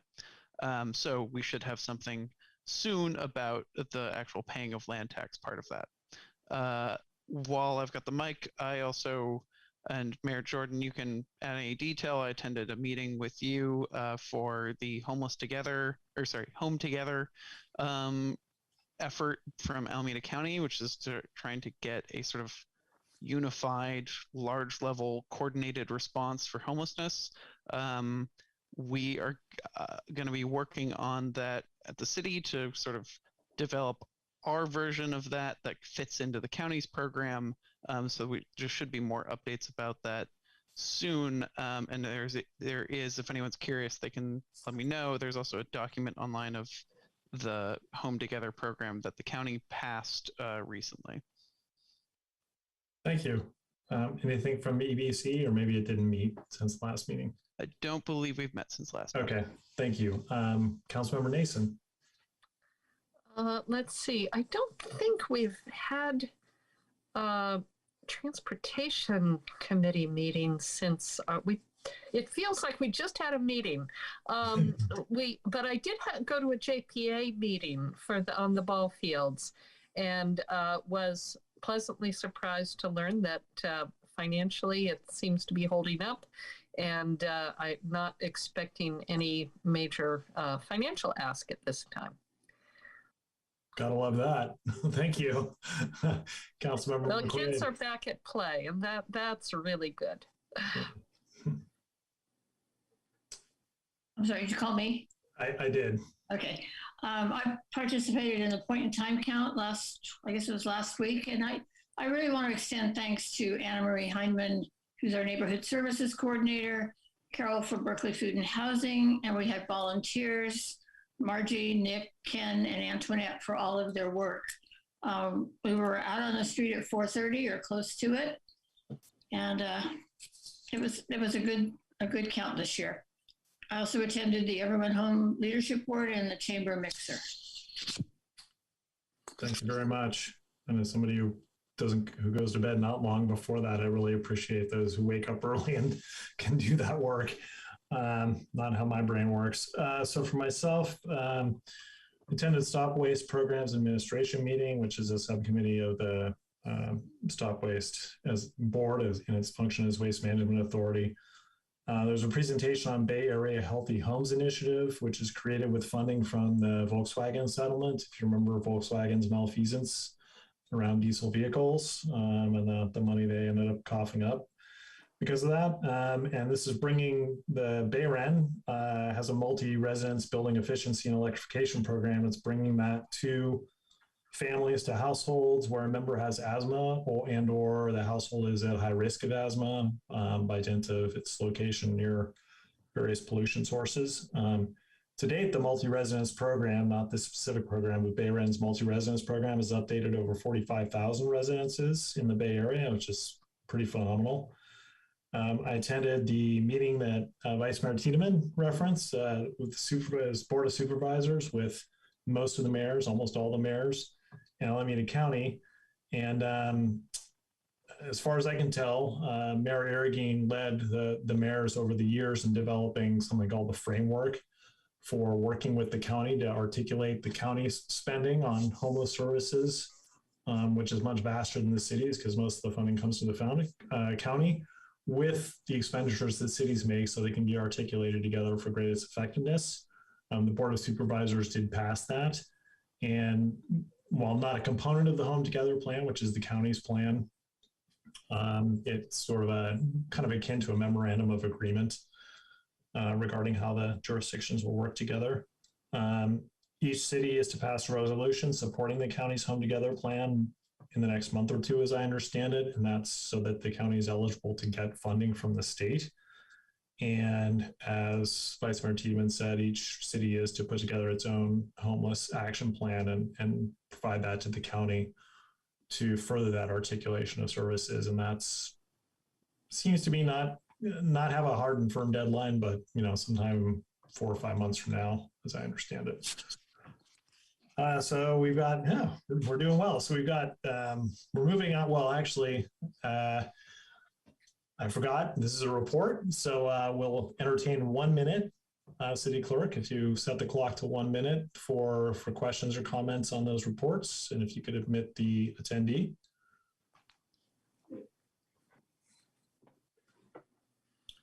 I guess they put their hand down. It was a different attendee who had their hand up, so I'm not sure. I think usually he requests to speak at future agenda items. Oh, okay. Well, then let's, with no further ado, we'll go to future agenda items, which is item number 13, going with the council first. Does anybody have future agenda items?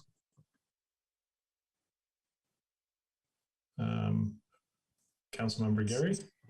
So the Shumi land tax, I know that's going to come. The outdoor dining, I know that should be coming. We'd like to see that. I definitely would like to see the research behind the trees that was on the Albany Hills. I know it was something stated that it's going to the parks as far as the update, but would like to see the outcome of what they would find. That would be great for us to know that. Another one would be the task force, if we can make sure that that comes back so we can amend that resolution. And that'll be it for me. Thank you. Okay, thank you. So just to make sure I got all that, Shumi land tax, outdoor dining, research on trees on Albany Hill, and potential task force authorization for another meeting. Not seeing anybody else raise their hand. Having 4 minutes left, City Clerk, if you would please admit the attendee. And attendee, Mr. Garapinguillo, you got 1 minute. This is future agenda items, right? Future agenda items, yes. Thank you so much, City Council, for doing this tonight. I hope everybody is paying attention just as much as I am. Okay? Develop a program for crisis response. Exactly. So here's a solution, and it's free if we can get the community together. We need volunteers. We need volunteers from every religion, from even no religion. We need support from the community. When the police and fire respond to a crisis such as a death in Albany, the police and fire department respond. But when they release the body to the family, to the survivors, the police and the fire department leave and they tell the person to call 211 with the body laying on the floor. So wouldn't it be nice if we could develop a crisis response to where we've got a chaplain that would come and do some prayers over the body. Come hold that person's hand and say, we'll guide you through this. We'll take care of your mental health now. Jeremiah, Thank you. Yes, thank you, City Clerk. I'm going to keep talking until you mute me. We could do this. Mr. Garapinguillo, your time is up. Thank you. Next attendee. Welcome. Hi, thanks again. Would you please help me, because it does look like staff probably is overworked. At least get me in touch with Paul Pham, which is the person who audited the financials from the last meeting, please. I am part of the Social and Economic Justice Committee and has my contact. It's not asking for extra staff time. I just need to get in touch with Paul Pham so I can get the numbers directly from him. Would you be willing to do that for me, please? Well, if your comment's done, I can respond. Thank you. I believe that's referring to the auditing consultant for the city.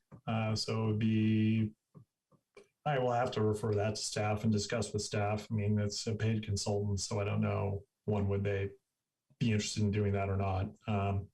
But I will commit to exploring that with staff. Thank you for your comment.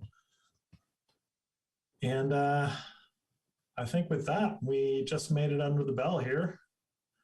I don't know if there, well, like item 14, are there any announcements of meetings or events that anybody would like to make? Not seeing any. Well, we have somebody, yes, go ahead, Councilmember McQuaid. I will defer to Councilmember Nason. Councilmember Nason. Yeah, before we adjourn, I'm hoping we can adjourn tonight in memory of a community member who recently passed. Yeah, so we can move to adjournment. Thank you for your request. You asked to adjourn in the memory of Booker Jackson. And yes. I know Councilmember McQuaid asked to adjourn in the memory of Robert Nichols. So maybe you could say a few words about Booker Jackson, Councilmember Nason. Sure. Booker Jackson was a leader in our community. He lived here for more than 50 years in Albany, first near the Terrace Park area, then a neighbor of mine. He served and represented Albany for many years on the Peralta Community College Board, and was always an advocate for education. He was a labor lawyer and in private practice, and also serving the Bay Area Rapid Transit Board. He had a family here. He was the husband of Joyce Jackson, who was a mayor of Albany. And he was just a delightful person who a lot of people are going to miss his presence in our community. Thank you. Thank you. Councilmember McQuaid. Thank you. I would also like to remember the son of Janet and Robert Nichols, and the sister of Kristen Nichols, who recently passed away. Rob was a graduate of Albany High School, where he was a 4-time wrestling champion. He graduated from the University of Oregon and was working for the University of California, providing assistance and support to disabled Cal students. He was 34 years old. Boy, sorry to hear that. Yeah. Maybe a moment for those two Albany community members that have passed on.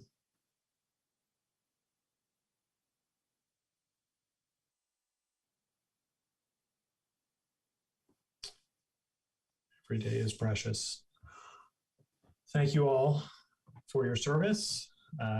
Vice Mayor Tiedemann, Councilmember Gary, Councilmember Nason, Councilmember McQuaid, City Manager Almaguer, City Clerk Zhu, and I don't know that there's any other staff that is, oh yes, City Attorney Subramanian, thank you. And of course, KALB. Thank you all for being here and serving the city. Have a good night. Thank you, Mayor. Have a good night. Bye.